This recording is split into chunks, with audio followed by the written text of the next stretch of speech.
What is going on, everybody? We are here in Huntington Beach, California. I am Tom Pollock, joined by my friend Levy. How are Howdy you doing, guys. man? Yeah, good man. You? Doing all right. Looking forward to a long day of some good games. Hopefully, I think the first match we have is going to be London Esports and Western Jesters, Indeed, yeah. NAVE to start the day. Exciting. and that's your hometown repping, right? Yeah, I mean, I've got to support London, obviously, coming from London myself. No decision there. What about you, Western Jesters or Sentinel?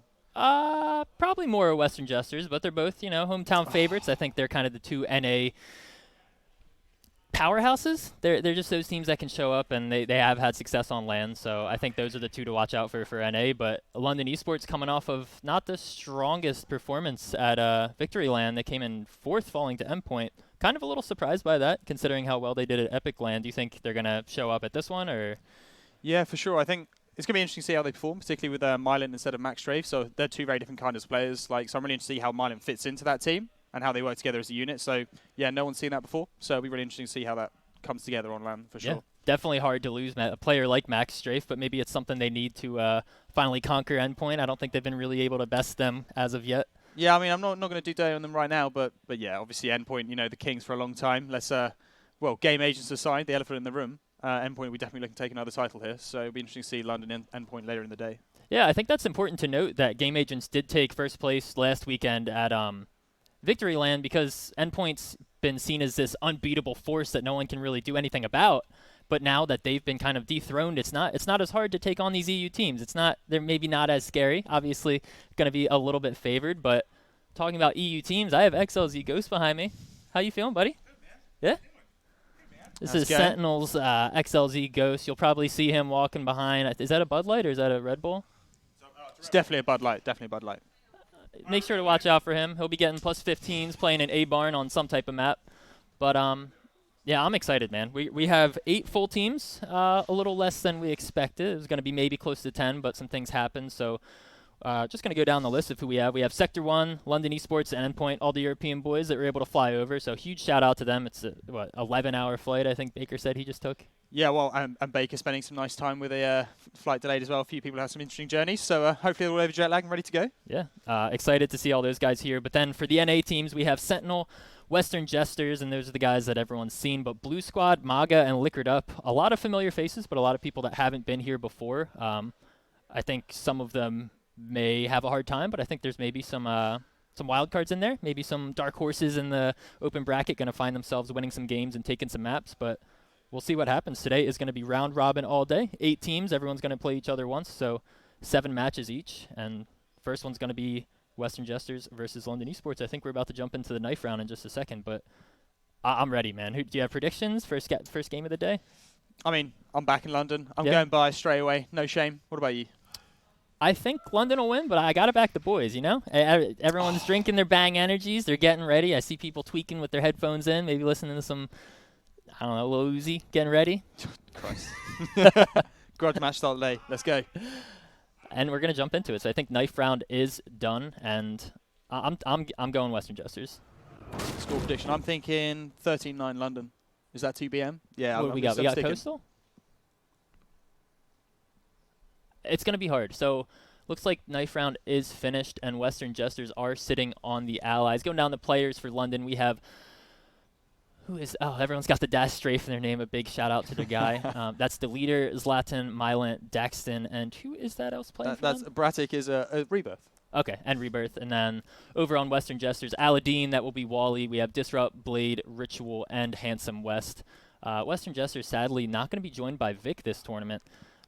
And Vic's kind of one of those core players for them, always on that SMG, playing very aggressively posted up, but Ritual's been playing in the Blitzcake Cups with them. He's been in the Premier League, and he's definitely been able to find his way and mesh with them, so definitely not a downgrade. And it's similar, I think, to London. Both of these teams losing a player that they're used to playing with and now kind of having to fill in the gap and say, hey, let's see if you can do it. Let's see what we can do.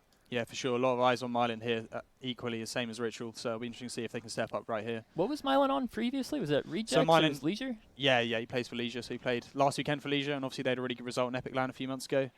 So yeah, he's definitely got the talent to bring it to this sort of level. But yeah, because London could easily win this tournament. I'm not trying to do the BM on the NA teams already, but we can see if he can step up to the plate. No, there's been a lot of this is obviously last Amsterdam Major, NA had little to none success. I think maybe they won a couple maps, but then there hasn't really been any NA versus EU games since then. Obviously, Mark Horner came over with some of his boys and played at Fragadelphia, but that was not a full team, right? It was Mark, Kosjay, Tobin, Aerox, and Lex. Some big names in there, also some small names in there. Yeah, fair. I mean, that's why I'm so hyped for this tournament, I think, because this Right. is the closest you get to like half NA, half EU. Because I'm adopting Liquored Up as a EU team. I think that the name's incredible. They've won the social. They just got to win the LAN now. So 4 EU teams, 4 NA. I can't wait. Okay. I don't know if Liquored Up's going to be happy that you're trying to adopt them as an EU team. I mean, we can sell outside. That's fine. I don't know if you want to say that for Liquored Up. They are one of the teams, just going through their lineup, as a lot of NA players that have been pugging since either release or since early access. Liquored Up is, I think, just about 5 new faces to this LAN. So they have Lep, Phonix, Throwzone, Spitfire, and Thomas, and I don't think I've been able to really meet any of them. You've been to a bunch of LANs. Has just about everyone that showed up in the EU pugs making it to Victory LAN, making it to the Epic LAN, or there's still some players that haven't been able to make it out? No, I think in general EU is quite a good turnout. I think obviously we're a smaller region and we've got quite a tight-knit community, so most people do turn up on LAN. There are a few notable exceptions to that, but yeah, generally most people turn up in the same way. So yeah, we don't really have that same comparison in EU right now. Yeah. So that's what's so cool about this one. There's just a lot of people that, they've been pugging, they've been part of all these, and it's like, yo, show up to LAN, let's see what happens. And obviously everyone's cool once they get here, but it's really cool to see. And Liquored Up are one of those teams that everyone's looking forward to either meeting, seeing play, just watch them get drunk and, throw some beer cans outside, whatever they're going to do. I've heard a fair bit of screaming already, so I'm quite excited for this. I like a little BM with my LANs. EU LAN's been getting a little bit too nice lately, so I'm looking forward to some trash talk. Yeah, and that's another thing. Last event that I was at for Fragadelphia in Philadelphia, that's hard to say together, small venue, and you could hear a lot of screaming. The computers were maybe 20 feet back, and especially main stage players were yelling. I think we're probably going to hear it from the 50 feet away on the 2 main stage. We do have Sentinel and Western Jesters sitting up there. I think we're going to hear someone straining their voice after every match. Is there as much yelling at the EU LANs? Has that been common for all of them, or is it? Not lately, no, but we've got some real yelling talents out there. Delita for London can really bring the A game on that. Mark, of course, with Endpoint. We're talking real depth of skill here with the EU side for the shouting, basically. It's a big part of the game. You got to get in the mind. You got to get in their head and just, stand up, call them an idiot, ask them what they're doing. Hell yeah. Maybe, some mind games. So there is quite the map pool here, and best of ones in this round robin stage. I don't think we're going to see all that much diversity in the maps today. We're probably going to see a lot of Liberation, Coastal, Manor, but I think maybe if teams can weasel their way through the bans, maybe we'll see a Vanguard or a Derailed if there's going to be strats. Do you know if the EU teams favor those kind of small, like off maps, like Derailed and Vanguard that other teams don't like to play, or is it just? No, it's interesting you say that. I think Vanguard was a real deciding map from what I've heard from Victory LAN in terms of often being that third deciding map. So yeah, I think that would definitely be part of the pool. But Invasion, I'm still not sure yet how many teams are comfortable on that. I think there's notably Endpoint back themselves on it. Yeah. So maybe we'll see it. Maybe we'll see that. I hope we do. Invasion, it's one of those maps that have gone through so many changes. I was just watching an MU1 video over at B-Site when you used to have that wall you could jump over. The game's changed so much. If you watch an MU1 clip, the STG is different. Everything looks kind of bad. You can spray through the bomb, but it's cool to see how far this game has come. It's at a polished point, and I really feel like we're getting to where the top of the skill can be. We're seeing these plays come out. I was thinking specifically of Max Strafe with his +20 the other day and the clips like that. I'm really hoping to see some type of highlights here this first day, especially in the group stage. Yeah, for sure. And just to prove your point, Game Agent's winning. Definitely everyone's sort of at that same level. I wish Game Agents could have come here. Oh, I know. It would have been hype. I would like to see if they'd have the same success. If they could take it back-to-back, that would have been great to see. But none of that really matters now, as we are going to hop into the knife round. We're going to pick Manor as their map, Western Jesters versus London Esports. And I'm excited. First game of the day. Feels like the first game of forever. I know. Such a big one as well. I'm really forward to seeing these two sides. And such a classic map for Italian as well.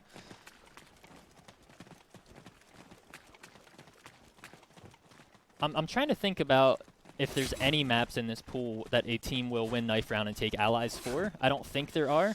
I don't know if there's any EU teams that like to do that. I don't think any of the American teams do, but knife round's over. I already hear some yells. That's a good vintage scream. I like that. Yeah, no, I mean, in terms of the attacking side, I still think it's generally unfavored on most maps. But looking back to all those Cold 4 days, there are always those teams that really back themselves to take the momentum. So maybe a few people will be picking that straight off the bat. But Western Jesters do win it, and they are going to decide to pick Axis. Nothing special there. And Looks like it's a 4 carbine buy and 1 smoke, so probably going to see London Esports just do some type of simple push together here. Gonna make sure that we get the X-rays on here so we can see where they're going. Map's coming up, and it looks like it's going to be a default, so nothing too special coming out for this first round. Yeah, definitely aggressive A-long push there from the defending side, but London are moving over towards a little bit of B control as well. They're spreading out, just feeling out a little bit, trying to see what the defenders are doing. And I think this is where the EU and NA teams are going to differ specifically is NA will just put their heads down and sprint to a bomb site every round. Or their strat rounds are going to be a lot faster, I think. If they decide to go A, it's not going to be off the back of a default, or at least some of the B tier teams. But I think Western Jesters, they are typically a slower team, and I think they can really counter London Esports. That being said, Mylent does get an opening pick over towards B with a headshot onto Ritual. So only one player over here. It's going to be Blade, gets the first and gets the second onto Braddock. So stopping any type of B aggression, and Western Jesters going up on a 4-2 advantage here, shutting down any hope of a B push. But the bomb is over at A-long, so up to Wally and his teammate Handsome West, who gets the first wall bang. They're going to team together and shut down Dax straight. That's going to be Daxton just with the pistol out. I think, yeah, Western Jesters read that round so well. And if you look at the mini-map there, they just kept 2 players towards A that whole time, which took a lot of nerve considering it looked like a B site hit for sure. So definitely an interesting hold from them. And a good first round coming out for Western Jesters. I think one of those players that we're going to be specifically looking at is Blade. Everyone's been waiting to see. He's kind of had a couple resurgences. He's not playing. He is playing. Is he retired? Is he not retired?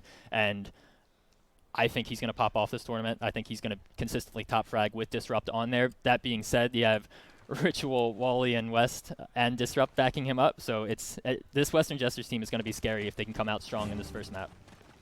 You backing them over Sentinel in the tournament? Yes, 100%. Oh, quick answer, quick answer. Sentinel aren't going to like that. Again, another sort of like A sort of hit here from the attacking side. London, again, still not trying to overcommit to one side, not going for those fast pushes yet. Right, and they will did be save some coins. It looks like they're actually going through a smoke here over at A. They're just going to jump right through, and they're going to maybe try to take control of this site. It's Wally here stuck in the trench. Disrupt is going to be there to back him up. And an interesting strat coming out here for London as they do have control of the site. West getting killed Disrupt as well. Gets the second, a +10, and now a 3 versus 2 advantage for Western Jesters. Dax Strafe goes down, and now up to Braddock, who is stuck in at the long position. Gets the kill onto West. Still is tagged up a bit and going to challenge, but Ritual's going to be flanking him here from the dark barn. Not going to check it. Gets tagged up, and got to be careful you don't get one-tapped. You said this is Rebirth playing as Braddock? Yeah, playing super aggressive in this city right now, and it pays off. Just like that, something you don't want to push. Now Blade's stuck only with an MP40 and a 1v1. Knows where he is and does not know where Bomb is at. So 40 seconds, Rebirth has a lot of time to work with the smoke as well. Has already hit some clear shots, so his aim's already on. All these players looking warmed up. We haven't seen any embarrassing first game whiffs or anything like that. Playing so methodical here, but only 25 seconds to go, and Blade with that stronger weapon. Going to be really looking for that one-hit headshot from Rebirth here as he closes around the corner. He's checking it. He's going to check close and doesn't get it. Blade with a nice clutch. Maybe a little scary of a round as we weren't able to quite watch it as it happened, but they kind of smoked off mid and jumped through smoke as well as came through a barn and kind of closed in on both Wally and Ritual, but Disrupt was there. And we see the buys coming out for Western Jesters, the leader on that scope, and it's going to be interesting to see where he's going to play with that, if he can get an early pick and just kind of steamroll Western Jesters with that, or how it's going to work. And we see Aladdin, that's going to be Wally. He's going to be playing on the Gewehr, and that's kind of the player he is. He's either on the scope or the one-coin gun, and that's what I love about watching him. He's just got such good aim that he can get away with it. And yeah, I was just about to say, the utility, I love how much they're buying, and it's paying off already. Like, Deleter's definitely taking the risk, picking up that scope so early. And yeah, really surprised to see London not use so much utility compared to the defending side here. And they've already used all their smokes, and it's only 20 seconds into the round. Blade was able to push Car, and we're going to see him get aggressive on here. They don't really like to hold up at Fountain, but Blade just kind of moves over this map. He's got the information that they're not pushing just by playing in here while Ritual watches long behind him. So B is shut down for now. There is some presence at Woodwall as Disrupt is just jumping, trying to spot it. And looking at the minimap, Western Jesters are playing such a default hold position that anyone that tries to cross these crossfires is going to be spotted and that info is going to come out. Yeah, they're really bunching up towards B side, the attacking side, and I don't know, it's really not paying out yet. They haven't really, I guess, got a feel for how the defending side are operating. But as you say, it's really a default operation. Blade gets one. Ritual's going to be seeing behind him, and now Blade does know that they're coming into house. They're going to have to back up as the leader did get tagged up. He still has that scope, so going to be scary. They don't really want to peek him as Rebirth gets the kill onto Ritual. Disrupt clears any type of mid-map aggression, and London Esports are just taking so long. As I said, they don't have any utility left. Blade gets the kill onto him. Scope is now down, and Blade has it. Scary to say. Now Rebirth left alone once again. Gets the first kill onto Wally, but is taken down, so Western Jesters on a very important win for the first buy round. Yeah, and that's such a big economic hit for London here. Like, especially seeing as Blade's got that scope, that couldn't have gone worse for them. So yeah, they're really going to have to try and pull something out here. I guess a fast round would really fit quite well. Maybe just try and force themselves into a site. They haven't really hit B properly yet, so perhaps that'll be what they'll be thinking about. Yeah, we do see the 3 Thompson. The leader actually going to have this scope as well, and they need to get bomb down because this is a huge investment. 0 coins saved, and they haven't really been able to get plants or even that many kills.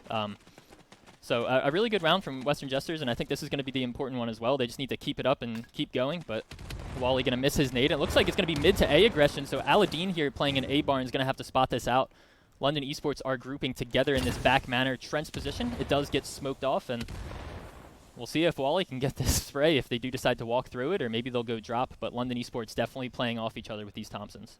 Yeah, and they've got a lot more utility this side. They definitely heard your feedback from last round. It's going to be a bit slower. Up to Disrupt here at Woodwall with this STG. Sees one, gets the headshot onto Dax Strafe, and is getting sprayed out. Gets the second kill, shutting this down. Looks for the third, and he gets it. Disrupt with a huge 3-man. The leader is able to trade off and get the kill onto Wally, but any type of mid-presence shut down by this STG, sitting up at 8-1 already. And that scope goes down again, really not paying out for London yet. And it's just Latin by himself, cleaned up by Ritual. That's a dirty hold there from Disrupt. Gets the headshot as someone tries to jump over, and he's got such great movement. He can get on those boxes, jump back down, get back on them. And I'm not sure if he gets a plus 15 there or not, but checking the scoreboard, London Esports a little slow to wake up here. No, I'm still very happy with my 39 prediction. London again needs to bring it back pretty quick, unfortunately. But yeah, for sure, it's such a strong hold by Western to start the game. Still very little utility from the London side. Obviously, economy sort of down in the dumps right now, but they've just gone full smokes, and it looks to be perhaps an early B hit here. Yeah, with smokes coming out on the mid side. We saw them wait for that nade. They all kind of grouped up at that wall, and I think that's because Wally was getting that nade kill so consistently. So these players are both able to get onto B and get to the positions they want to hold. They're smoking it off, and they're telegraphing this a lot. London Esports kind of making it known they're coming here. Ritual's going to be playing with the MP40 at the door. Gets the first, looking for the second, knows there's more, and is traded off by Zlatan. Only going to be Blade over here playing close in the corner. Gets the first kill, takes a few too many shots, and that's a good trade. They're going to be able to get this bomb down and have an advantage here with a 3v3. Western Jesters going to try to decide how they want to retake this. Blade and Ritual both need to get more kills there if they want to be able to hold that push, but it looks like they're going to come around Fountain. They may be able to get a pick here. Wally holding a close angle with that scope. Disrupt trying to clear this Fountain area. Doesn't know that there's one close left, and that's going to be scary if he doesn't find him. He does not. Wally stuck with that scope, and he's just going to save this. Yeah, really well read round there from London. I really like how they just committed to that early take of the B site, because as you were saying before, they're using their smokes, perhaps not committing early enough, but this time all came together quite nicely, so it's good to see them get around on the board. Yeah, a little uncharacteristic as Blade took a few too many shots to get the first kill and wasn't able to pick up a plus 10 to make it more reasonable, but you know, this map is so hard to retake on. If they're able to get that bomb down and then get control of that back house and back Fountain position, it's just hard to push into. So a really well done round from London Esports. Able to get up on the board. I think that's more important than anything. I think they still are going to be strong and going to have a good Axis side. Obviously an Axis sided map. Wally with a nice headshot. But yeah, good for them to get on the board and see what they can do when they really do use that utility to their advantage and push together. Yeah, it just seems a really calm defense here from Western Jesters. They've got a game plan, just sticking to it, but wonder if London think they found a crack at B site, see if they hit it again, but I imagine they'll just be looking for another default, trying to just again keep Western Jesters guessing. We see 3 SMGs coming out for Western Jesters, a sign that maybe they don't have the strongest economy after that last loss. You said they were utilizing their utility. Tripping up a little bit, but that's going to be 3 coins on every round for a nade and a smoke. So if they do lose, they're kind of poor on the next. So that's going to happen. Looks like a B smoke coming out from Mylent again, but this is a default, and I'm not sure how it's going to work out. We actually see West push all the way up in Manor, and he should be having a ton of information here. Should be able to get at least one. Misses the first and knows that he's there. Isn't able to get the second. Dax trading around as Braddock just ran away, and they have no one playing A site. I think with him being pushed up and them checking it, they know that A is free, and this is scary for Western Jesters as the smoke's up and there's a player in barn and spawn already. Going to be up to Wally to win this gunfight in spawn. Misses, going to re-peek it, and the leader's there with the scope. So aggressive early on in this round. there's nothing Western Jesters can really do here. They have no utility, so they may just opt to save here again. Yeah, I imagine so. I'm a bit confused by how that round played out because Blade really pushed up that fountain area just as West pushed mana. I really love that double push from them. So I was expecting him to feed back to his team and tell him, you know, they're really not hitting B, we need to hit A. But maybe they're thinking about going for it as Blade picks up another frag, bring it down to a 2v2. Yeah, and they actually do have a lot of time here. Blade able to get very aggressive up here, and Deleter still in their spawn, holding a very tight angle and gets the kill onto Ritual. Blade knows that he's probably going to get re-peeked, and Braddock is coming out. So a valiant effort. Maybe they should not have gone for it if they weren't able to get the kill on the Deleter, because he was playing back in this car you see on the score here, or screen here. But yeah, West was pushed all the way up into Manor. He needed to get both of those kills, and it was a good read from London. They know if one of those players is pushed up, that's probably their A-Barn player, and Wally was nowhere to be found with that scope. So a nice take and a second round in a row. London maybe shaking off some of those jitters, getting some of their own momentum going, and they have a strong economy as we see full utility on every player.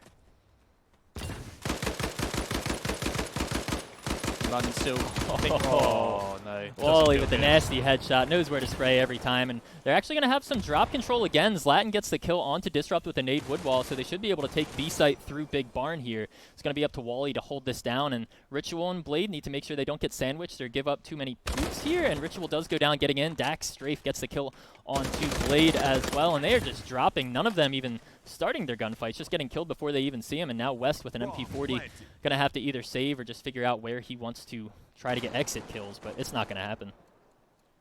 Yeah, I think London's starting to get a bit more confident. I was saying, like, Western Jesters definitely started off this map looking really confident, and I think that's perhaps speaks to why they went for that retake, but London getting back into the game. We'll see if West Jess can bring something new to the second round. Yeah, they need to change things up, and I think it's maybe get aggressive through Trench or just, you know, you don't want to change things up too early because then you're going to kind of get all off track on how you are playing. West needs to get this kill, and he does, so just kind of building some type of economy. But if you look at the coins, only Wally with 1 coin on top of West as well, so they're going to have to save. Maybe we're going to see 4 good players come out, and they'll get aggressive, but London Esports are sitting pretty. The leader's going to have that scope for probably 2-3 more rounds, even if he loses out from here, just because they have so many coins. So a good take, a nice nade from Zlatan to clear off Woodwall. Is going to be up to Disrupt to hold the cross, but he wasn't able to do it, so Blade and Ritual got sandwiched. Yeah, for sure. And I'd love to see Western Jess perhaps make better use of their nades, because obviously that was really a big part of that 4-round lead.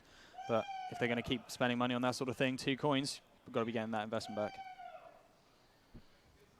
Yeah, I would like to see maybe a retake nade for Wally, or maybe if you stop getting these early kills from them, a 5-coin donation coming up. They gave it all to West, I think, just to hold the money. And we see Gavers. Disrupt actually bought the STG, so still a little bit of a buy coming out. Not a great nade there, as it's never peaked, but misthrown. Wally goes down another nade. These London nades are really doing damage to the Axis here. Going to be up to West over in Dark Barn on A long. He should be able to get both of these kills, as he does have the MP40. Really a big play coming out as he gets the first Disrupt with a nade kill of his own. West going to pick up that scope and should know that there's going to be another player here. Gets him as Latin shoots a little too early. Western Jesters taking the 2-man advantage here. West going to wide peek. Not much reason for it there, and they still have that advantage. I think he knows bomb is down. Blade playing on the other side of this smoke as he knows still one is in a barn. That's going to be Mylent with that Garand just holding his corners. Western Jesters need to be passive here, but don't want to give him a free bomb plant. Yeah, it's just unfortunate they lost the bomb there, and Rebirth's a bit too far away to help, but he's coming around. Still plenty of time here, 45 seconds on the clock, and only 2 players on that A-bomb site, so... Blade needs to make sure he doesn't peek. This actually shoulder peeks it perfectly. Doesn't go down as Disrupt's holding the crossfire from Ivy. So now only 40 seconds left. Braddock now trying to get onto the site. He does have a nade, but no smoke, so he's going to be very exposed if he does go to plant this bomb. And I think he will maybe be able to get it down. I don't think Western Jesters are going to peek anything too aggressively. Picks up a smoke, actually, on that dead body, and he's going to look to see. Maybe he's going to be able to find Disrupt here. Going to wide peek it all the way, but... all of Western Jesters playing this very safe. They don't want to give anything up too free. That being said, no, he cannot get the kill. Disrupt with a nice 3K on the round, teaming up with West. And West, the key player there, shuts down the A-long hit, gets both of the kills. I thought Zlatan was going to trade him, but he does not. So Western Jesters with a much-needed round, and they do take it. Yeah, moving towards that 8-4 scoreline, obviously what they're really hoping for here. But London would probably take 4. I think I back the London side on the defensive operation. Yeah, for sure. I do think one of the things with Western Jesters is they know how to do these hits and just get Blade and everyone with these Thompsons. They can really do some aggressive things that people aren't used to just because it's on the fly, and I think that can maybe take London off guard, but I think it'll work out for him as they are throwing smokes. And just like as I was saying, Blade getting aggressive at Car already, kind of stuck in this house. He's going to try to make his way out, and he does. So shuts down the B aggression. This is going to be a B hit. They're still running for it, but they're able to get a free kill and back off to site already. We do see Western Jesters kind of over-rotating here, but it's going to work out for now as London are all posted. Wide peeking a little bit is Zlatan. They don't have too many rifles to stop it as Ritual's just on site with the Gewehr. And that's something London are so good at, and these European teams do better than the NA sometimes, is peek off of each other. We see Zlatan shoulder peek it, and then I think it's Braddock on platform with that bar starts shooting, but not going to find anything while Wally gets a pick, or West gets a pick on the other side. So a 5-3 advantage. Western Jesters round to lose here. Yeah, they've really got them hemmed in. West has really pushed up here into the back, and hopefully he'll be calling to Aladdin to try and rotate back round and just pin them into that site. Trying to clear all these corners, and Blade just playing in that closet. That should be at least a free kill. They don't have too much utility, only a smoke on Rebirth as one more player goes down. They're trying to clear these angles, and the gunfights just aren't going their way. And this was a full expenditure into this round, so if they don't get this bomb down, they're only going to have a few coins going into the next, and might force them to do another Thompson push, which worked out for them last time, but we'll see. Disrupt gets another kill onto Zlatan. He is spotted out, and actually Braddock gets a nice headshot there at the last second, but another good hold from Western Jesters. Yeah, and I love that, like how they adapted just there, like pushing Ritual and Blade pushing up to B Fountain, the double scope holding down the map. They're really punishing, I think, London for getting complacent into their playstyle. Yeah, as I was saying, Blade with great movement, able to do that quick jump over the boxes and get the car. Spots one out with the MP40, throws his nade, and gets back. So then 10 seconds into the round, you're playing a 4v5 into a site they know you're going to. We see West push up aggressively on A long so they can't get out, and just well done there from Western Jesters. Wally with a nice headshot. We catch the back end of it as he kills Max Strafe. Blade and Ritual teaming up with another nade kill. And a 3v5 already, only 15 seconds into this round. Oh, poor Mylan. He's not been getting the good end of the deal on that wallbang. No, and the leader actually going to maybe try to walk through this smoke. Could get a lot of damage done if London Esports just give him some time to play off of him and get some of these flank kills. He's not been spotted, and will get this kill. Oh no, gets turned on by Disrupt. Oh, a frag that you need to find, and he just cannot. Oh, you got to feel for him. Hard kill to miss. Yeah, indeed. Really hoping that London can salvage something from this round, at least do some economy damage, because you know, Western Jesters don't have that much in the bank, so taking those two scopes would be really valuable, but looks unlikely here as Latin gets picked off and Dax looks to back away for the save. Kind of muscle memory there, pulls out the pistol because he knows he's in a 1v5, doesn't want to give anything up, but all he has is a carbine anyways. And yeah, a nice 7-3 here for Western Jesters coming into this 10th round, and maybe looking to take a 9-3 half if they can shut these down. The last buy wasn't a full one from London, so we're going to see the scope up on the leader and some Thompsons with some smokes and nades, so maybe going to be able to show some more presence on one of these sites and go together, but good holds coming out for Western Jesters. Can see if they can maybe take it into the next half or how this first one will close out. This is such an important round right here. The difference between 9-3 and 7-5 is massive, and London with no money in the bank, they really need this round here. And they will be looking towards a mid-trench and B-side push. Yeah, drop control. It's going to be up to Disrupt again. He's going to get aggressive, does spot it out, and just falling right back immediately. Similar to how they took this trench control earlier, but Blade's going to peek out and gets the first. Holding up aggressively, so that is going to be only a 1-for-1 trade, and with them coming over towards B site, that's not going to be advantageous for Western Jesters. The Disrupt jumps off the railing, gets a kill onto Rebirth. Just styling there. Gets the second on the Zlatan, and he's playing out of his mind, just shutting down this before it can come to Woodwall. Man, only 2 players up for London now, trying to take this B site in a 2v4, but Ritual playing this shed position once again. You know he likes to play here. They don't have a nade to clear it out, so he's going to be able to get one of these kills for free if they don't peek them together. Western Jesters just looking so confident. Every single member just jumping just out, jumps taking off those the ledge, fine man. frags. God. London really needs to up their game here if they're going to get into this map. Ritual with 1 should know that there's another coming if he just jumped out onto site there, and does spot him.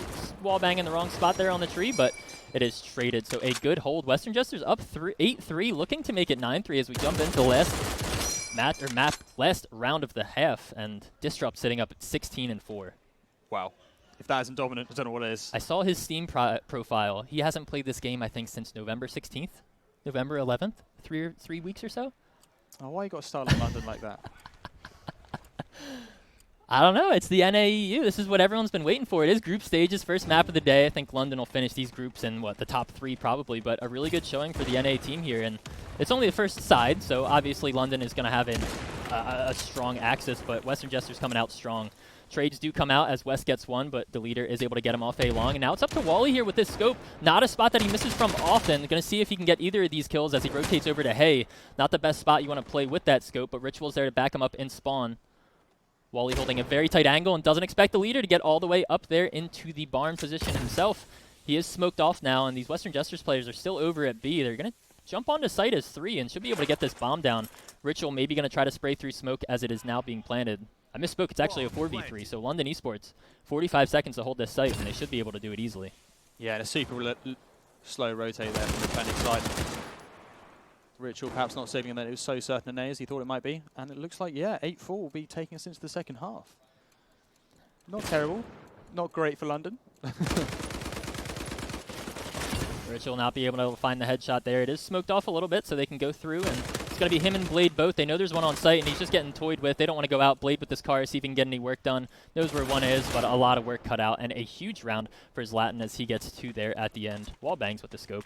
And a good round. Something that it feels like London Esports maybe should have been doing more that half is just, I don't know, win the gunfights and go together, or I don't know what really happened there. They pressured A long, and we saw them pressure A long 4 times. It worked 3 of them. I think they won the rounds when they planted A, so maybe something they need to identify, or they should have identified early, but not a bad half from either team. London Esports obviously wanting to have more points on the board, but now they're on their side. They can play with the Axis advantage, and we'll see what the Allies do. Maybe want to come out strong here and see if they can push, and same maybe for the Axis. Maybe they want to throw them off and play it a little differently. But it's a default. Bombs dropped, and they're just going to hold angles. Yeah, and hopefully London can take that momentum into this round, but slow start. I like it. I can dig it. Just trying to feel it out. Again, trying to figure out how they're going to set up for their defaults.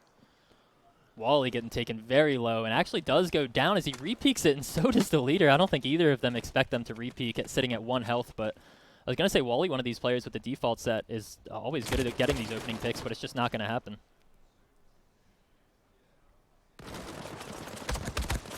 Daxon getting taken down, Disrupt playing up on his famous ledge there. Actually, a boost coming out that he was able to spot him at. So he is able to get that kill at Woodwall, and I think maybe that rotate coming over is a bit early. If they grab this bomb and go A, they should be able to get it down for free. West identifies there's one in A barn, and I don't know if they know he's the only player over there, as Rebirth's going to fall off that and go push A long. So they're essentially giving up A site as Disrupt's just walking straight through. This could do a lot of damage. Still unsure of where they want to go. Disrupt's going to find Rebirth walking out at poor timing here. Shoots him right in the back, gets the kill, and this bomb is now going to start to be planted. But on the other side, we still do see Blade entering onto B site. He's going to be holding these rotate kills. I think he saw maybe one cross there and is just waiting, gets the headshot. Not sure if he knows there's still another one close, but splitting up both of these players going to waste the time there of Zlatan still on B site. Ritual gets that kill, and Blade is finally killed off, but delaying him a good 10 seconds from even starting to rotate, and now they have a 3v1 post plant. Western Jesters playing this very slow, and it works out for an easy plant. Yeah, they just found those gaps in there in defense so nicely, and Disrupt, again, so pivotal in that first half. He looks to be carrying that momentum over straight away, so Zlatan probably just going to look for the save here, maybe get some exits, and try and keep the economy in check from Western Jesters, which sort of ran rampant in the last half. Yeah, and it's scary because it's all nothing special on that default. Obviously, when London Esports get these guns, they're going to be something else. Get the leader with the scope again, get Zlatan with the STG or some submachine guns playing in A barn so they don't go down so easily, but they don't really have all that much time to waste to get to that point where they will buy. This second round, maybe we'll see an SMG or an STG from a player, but if they don't win that, they'll be sitting down 10-4. But don't want to get ahead of myself, but they really need to win this one out and get themselves some guns. Yeah, for sure. And it is interesting, actually, the London side. Obviously, a lot of them have a background in scoping. You know, Zlatan and Mylan coming from Leisure, their scope. Max Strafe obviously was scoping for this London side, but Delita, he's been doing some good work, getting some good entry picks, so that doesn't seem to be the problem there, but perhaps a double scope could sort them out on this defensive side. Certainly could.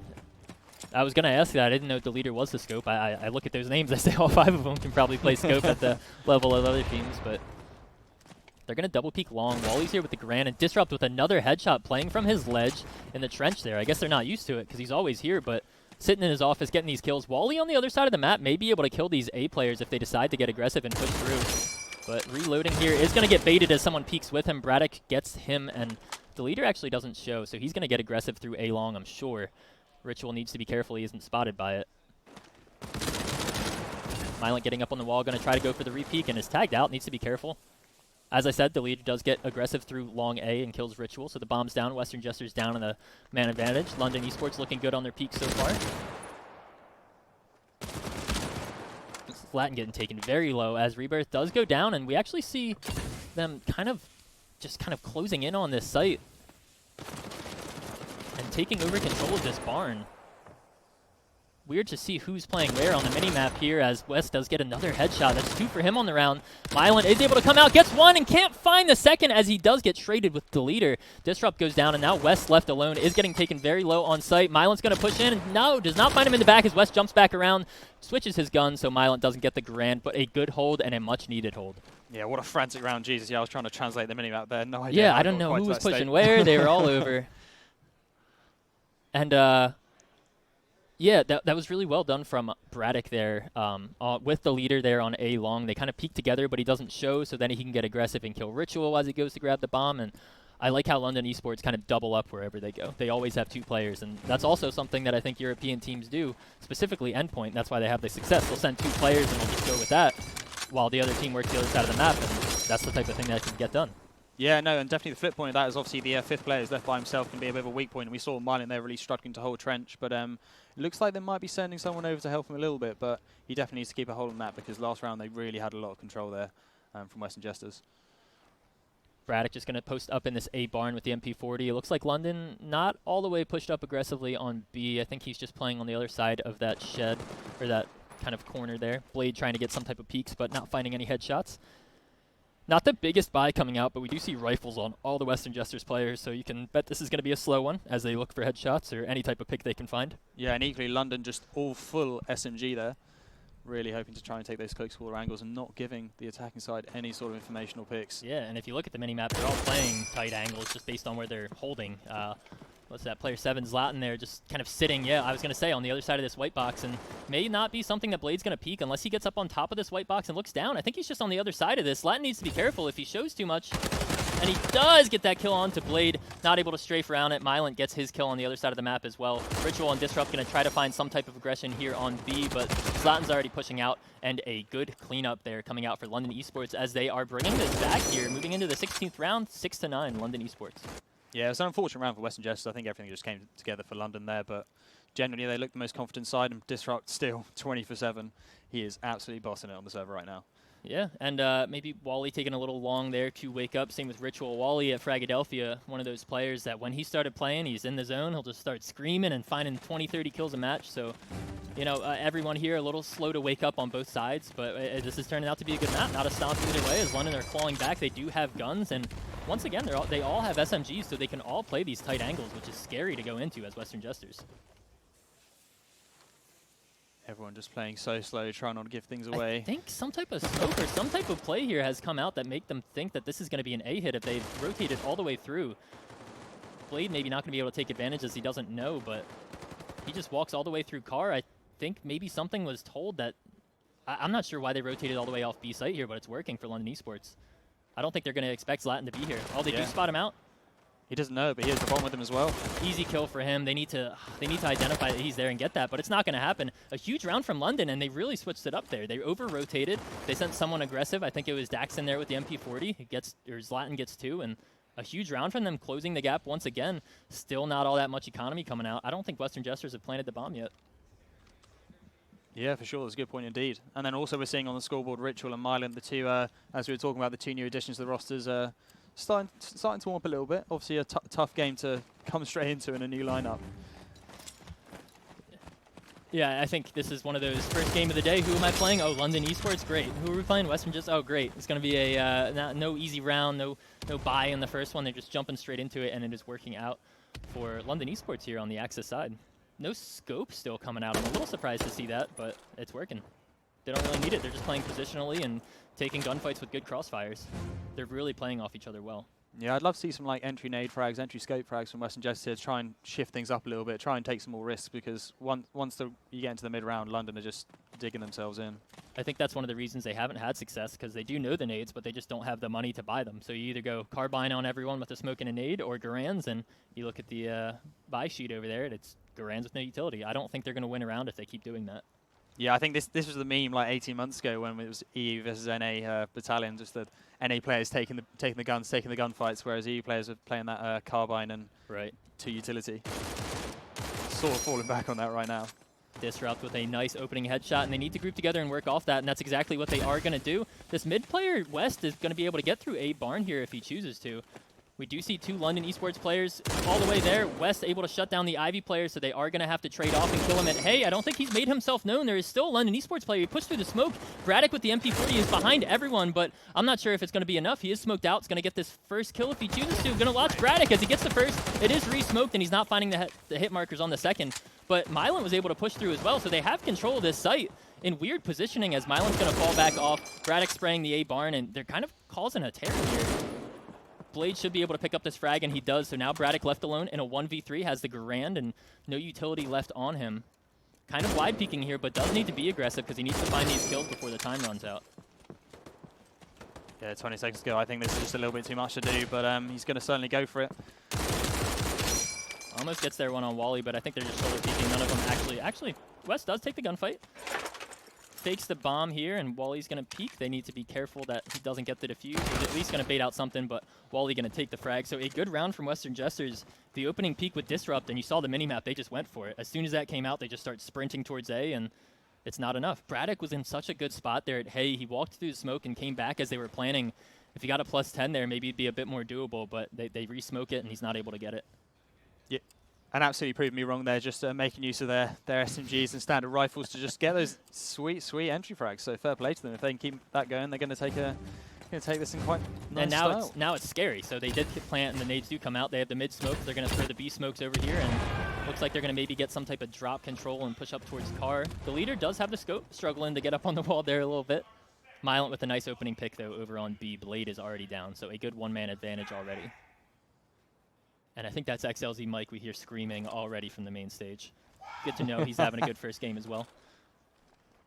Oh, can't wait to see him in action. It'll be nice to have the cams on tomorrow, as it will be main stage games all day, so it'll be good to see the players' reactions, but everyone kind of hiding themselves here early in the morning.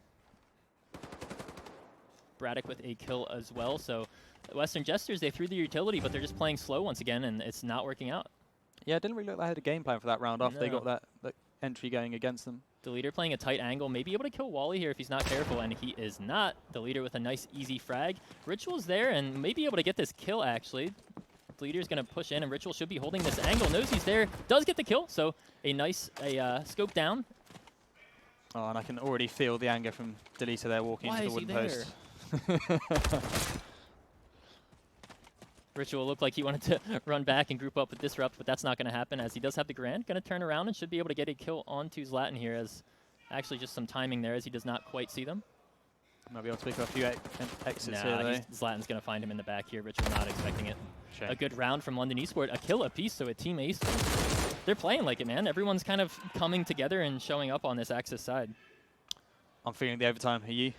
I think it could be. I think Western Jesters are getting complacent when they win these rounds. I think they just need to kind of go for it. They won the first and then they slowed down. They won that last one off the back of a pick and started sprinting. I'd like to see them do a full B hit. I'd like to see them maybe smoke and run through mid. It's just been a default and they really haven't tried anything special. And I know Disrupt thinks those guys are strong on their default, but you really would need to try things while you still have time to do it before it gets too tight. Yeah, not a single nade here from Western Jesters, and just 2 smokes to make this round work. So really hoping Disrupt can get another pick here. He's been doing so well in this trench area. That's kind of what they're banking on, and that's dangerous that's kind of their game plan. Wait to see if Disrupt can get a kill Woodwall, but they did have a player that dropped under, so it's going to be up to Daxton over there. West is able to get the kill onto Zlatan, so that's a nice B pick. Blade actually maybe going to be able to work his way all the way onto site here. And now they've drawn Mylan away as well from that mid-trench area, so spreading them around. And Ritual in a dangerous spot on the other side of that wall. Blade kind of peeking everything. He doesn't know that there's a player here, or not here. He's going to clear this first angle. Going to go over and clear the shed. And does find the kill onto Mylan, so now B site is clear, and he's going to be screaming for his team to get there, as they frantically do. Ritual in bottom Big Barn really needs to get one kill, jumps out and gets the leader. Walks out, sorry. A little early there on the post-plant nade, as the bomb is now being planted. Braddock with only a scope in his hands, and this is going to be a big round if Western Jesters can take it. Daxton already taken a little bit low, and it has been identified in that house as Braddock tries to walk on the edge of this smoke here. Will be scared if he gives up the scope.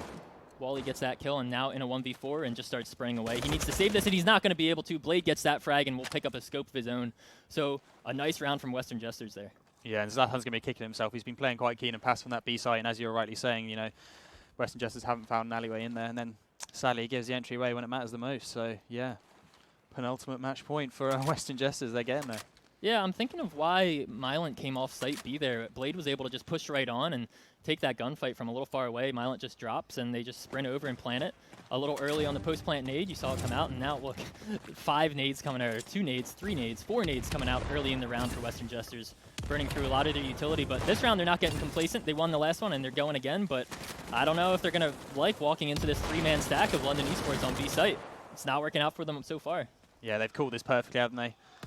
Really pushing over towards that site. But Ritual's kind of the wild card, as he is here in a barn once again. He needs to find at least one of these, and it's just taking him a little too long to get any type of movement. Should be able to get a free kill, switches to the scope, and has been spotted out, is getting damage taken. Disrupt's able there to trade him out. Disrupt looking for the second and does get it. Knows that he's going to be peeked from just about all angles if he is all that wide open in the map. Going to peek this A barn and may be able to get this kill if someone peeks out. Yeah, so much time. Bombs available to him. Braddock spots him. Re-peeks it, shoots at that headshot spot. Going to get up on his angle, maybe going to be able to find the head. And he does on the leader. Disrupt making it 3. Looking for these headshots, and this is where he excels. That shiny bar, just finding these headshots easily. Making this economically frightening here for London Esports as he's been finding these frags. And going to throw, I think, a smoke over there. And a perfect smoke, smoking off A long, so he may be able to run through and get this bomb planted as Braddock is pushed all the way up through long. Smart of him to not challenge or anything like that, as Latin is over towards Car. Disrupt just going to walk through Maze and finally get this bomb down on A site just shortly. But maybe taking a bit long as the smoke's going to fade soon. He's done this so well, hasn't he? He's created a winnable round out of a 1 versus 5 scenario. Goes for the real plan.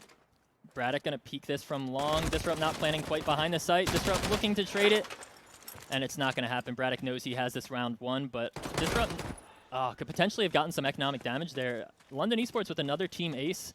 And yeah, it was a valiant effort. Just took a little bit too long there. I don't like the plant position. If he was directly behind that bomb, then he would have been able to, you know, kind of get that done and just lean peek it and get it at least planted for his team to get the money, but it's not going to happen. And moving into the 21st round, London has clawed their way back from an 8-4 deficit, sitting down 9-11. Western Jesters one round off map point, but good play coming out from both teams. We've seen a lot of individual performances, and I think Disrupt's the one that's running away with this game. Yeah, he teased us there. Almost a big first clutch at the land, but, you know, he couldn't quite make it work. Doesn't want to give it away too early. Oh, kind of him. Let some other people tune in. Wally with a nice kill onto the leader, and this is going to open up A as Western Jesters are running straight through. Explosive round coming through from them as they already smoke it off, and the bomb is going down 25 seconds into the round. Zlatan does have a nade, but nothing going to come of it. Daxton pushing through A barn. Bombs planted, and they are going to retreat off. We see Wally holding long, West with a nice headshot, and London falling left and right in a 2 versus 4. Mylent and Zlatan with a lot of work cut out for them. And need to get this done, otherwise Western Jesters are going to go up to map point. Yeah, such a quick, clean, and decisive round from them. That was beautiful to see, and so different from what they've been doing previously, just catching London off guard again.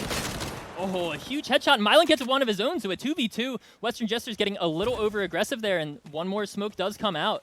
Ritual there playing in the Dark Barns. Latin's just going to run onto site. He's playing with Wally, and they need to win this round. This is all on Western Jesters. Looks like he's going to maybe stick this bomb. Neither of them are peeking as of yet. Ritual does jump out, does get the kill. Wally finds him, and not going to be enough time to plant this. Wally with a huge 3-man. Western Jesters up 12-9 on the first match of the day against London Esports. Disrupt, just wow, what a game from him to start the day. 25-12, taking your team through in such a pivotal match.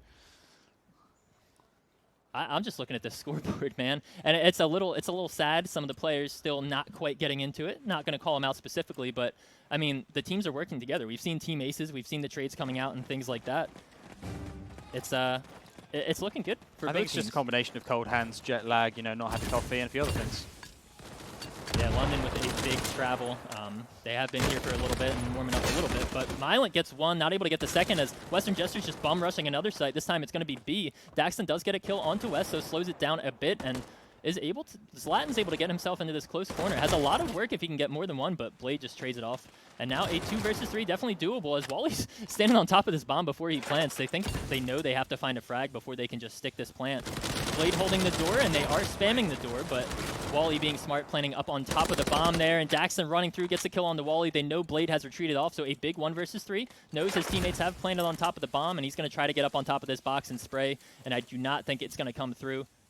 Does see him at the last second, actually does get the kill on the Daxton. London Esports getting a little bit lazy there, not really clearing these angles as he goes for the defuse. An interesting smoke, and it's actually not being stuck this time. He's going to run out thinking it is, but it's not. Braddock with a nice frag onto him, so a little scary there for just a moment, but no clutch coming out, and a good hold there.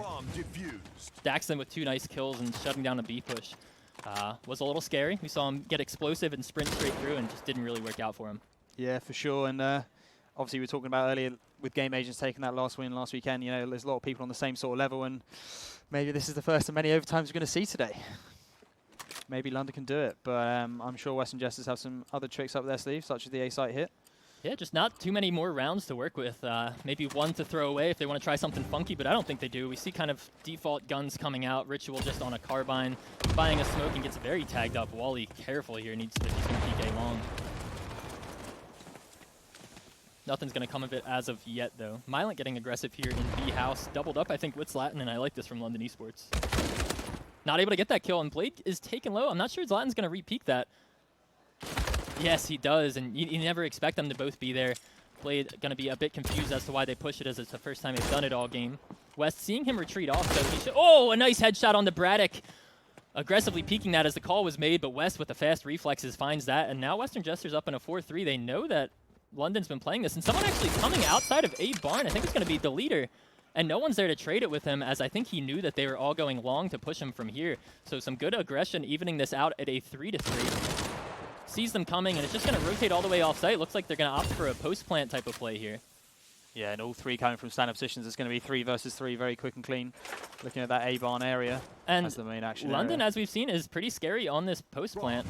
Dax, if he wide peeks, is going to get sprayed. Oh, gets the headshot on the Wally, making it a 3 versus 2. They do have 2 smokes up, so if they double up long, they're going to have to run through him if they want to defuse this bomb. Does get tagged. Ritual killing him as that smoke comes out. A nice frag, evening it up a little bit. The bomb has been tapped, and they are not sticking it. They should hear one running as Ritual comes out the side of the smoke. The leader gets one, Zlatan one as well, and a huge retake post-plant for London Esports, bringing us to map point, 12-11, 24th round.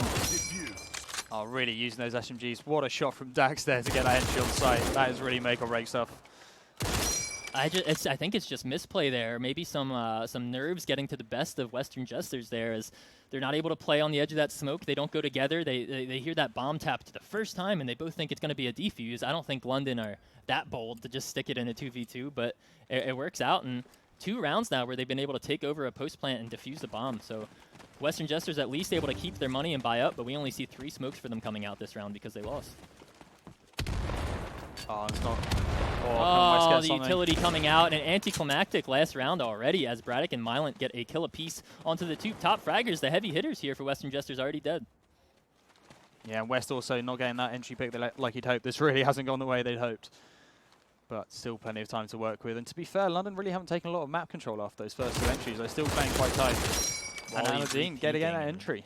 And Wally is so good at re-peeking with that Garand. We saw him a little slow to get in, but we've seen him get these picks A long, which has been kind of key to the success of the A plant here for Western Jesters. Just let Wally work it, let him get the pick, and see what angles he can find, and he has been winning them, but still they are in a 3-4 deficit as Braddock is just holding this hay position. Ritual does have a nade, and maybe if he can try to get him out of there, they'll have some type of success, but West has that bomb back big barn, or back manor, so gonna maybe choose to run up and bring the bomb to Wally as they try to entry. Yeah, they got to commit, and they know it. They're going to work towards that site.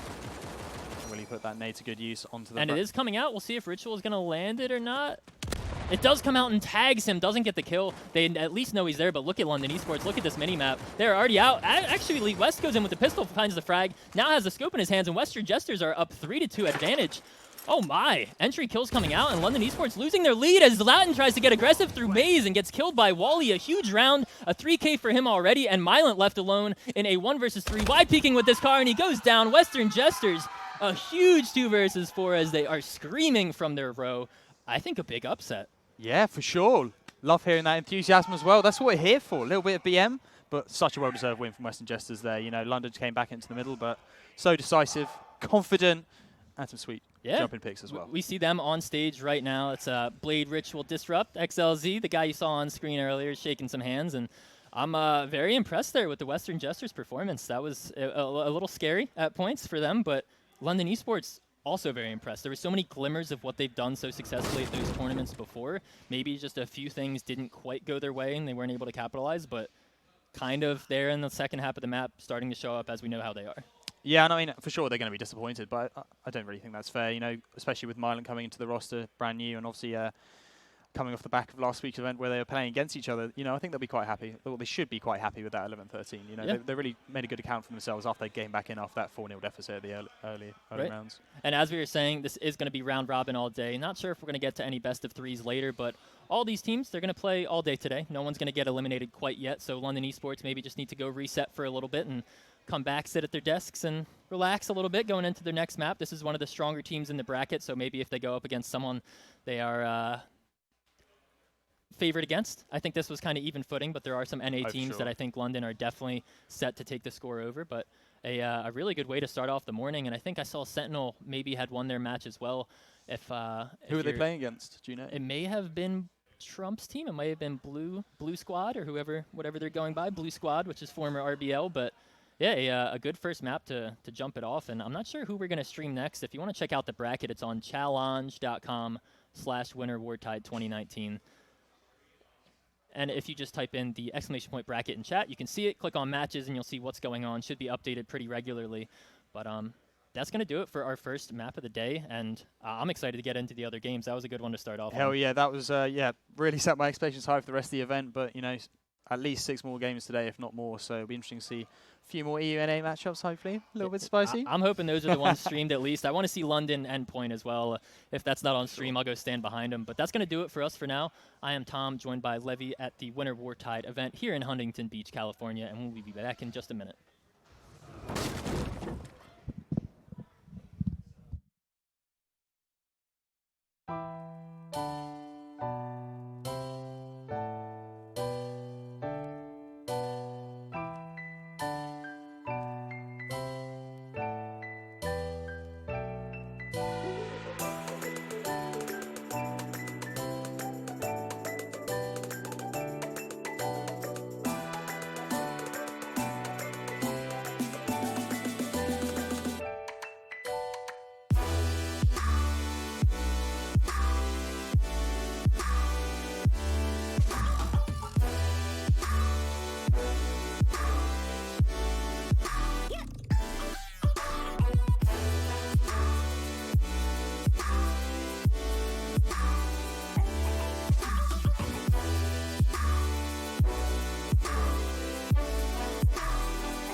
Yeah.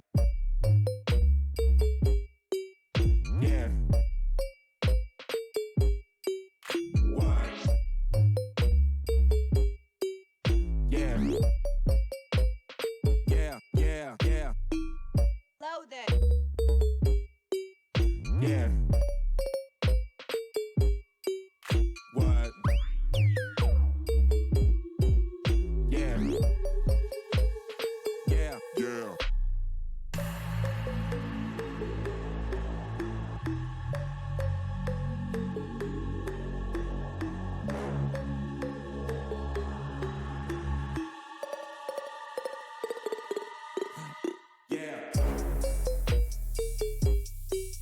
Yeah. What? Yeah. Yeah, yeah, yeah. Yeah. What? Yeah. Yeah. Yeah.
What is up, everyone? We are back. I am Tom, joined by my friend Levy here. How's it going? Yeah, all good. I'm a little stressed out after that last first map. It was pretty close. Yeah, it's a strong way to start the day. I think I was just looking at the results. We've had a few big matches start the day, including Sector 1 v Endpoint. So Endpoint also taking the victory, and also Sentinel taking the victory as well early on. So starting to see some teams sort of making a name for themselves in this event. It's picking up. The venue's heating up a little bit. Everyone's getting going. The energy drinks are kicking in. Hearing some yelling from both teams coming out. I think it's Liquored Up playing right now. But we're going to jump into Sector 1 and MAGA soon. Sector 1, as you said, dropped to Endpoint, and that's a closer one. MAGA dropped to, I think, Blue Squad as well. So both of these teams kind of something to prove here in the second map. No one wants to go down 0-2 in their seven-game first day. Sure. But heavily favoring Sector 1 in this one.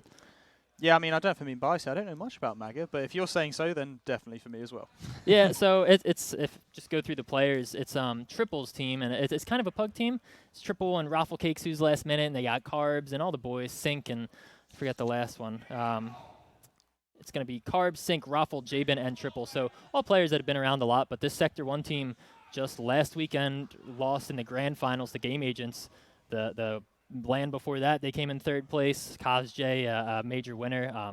Lots of big names on that team. Lots of small names on MAGA, but don't want to count them out, obviously. But definitely favoring Sector 1. Okay, interesting. Yeah. No, I think Sector 1 definitely has a lot to prove this event. I think, obviously, getting to the grand final, losing to Game Agents, so a lot of people count out last event, sort of hit them mentally for sure, so they'll be looking to really come into the defense strong. So I think Endpoint taking the victory over them just now will definitely playing into their minds. They come up against MAGA now, so, you know, I love an underdog story. I'll be rooting for MAGA, if I'm honest. Yeah.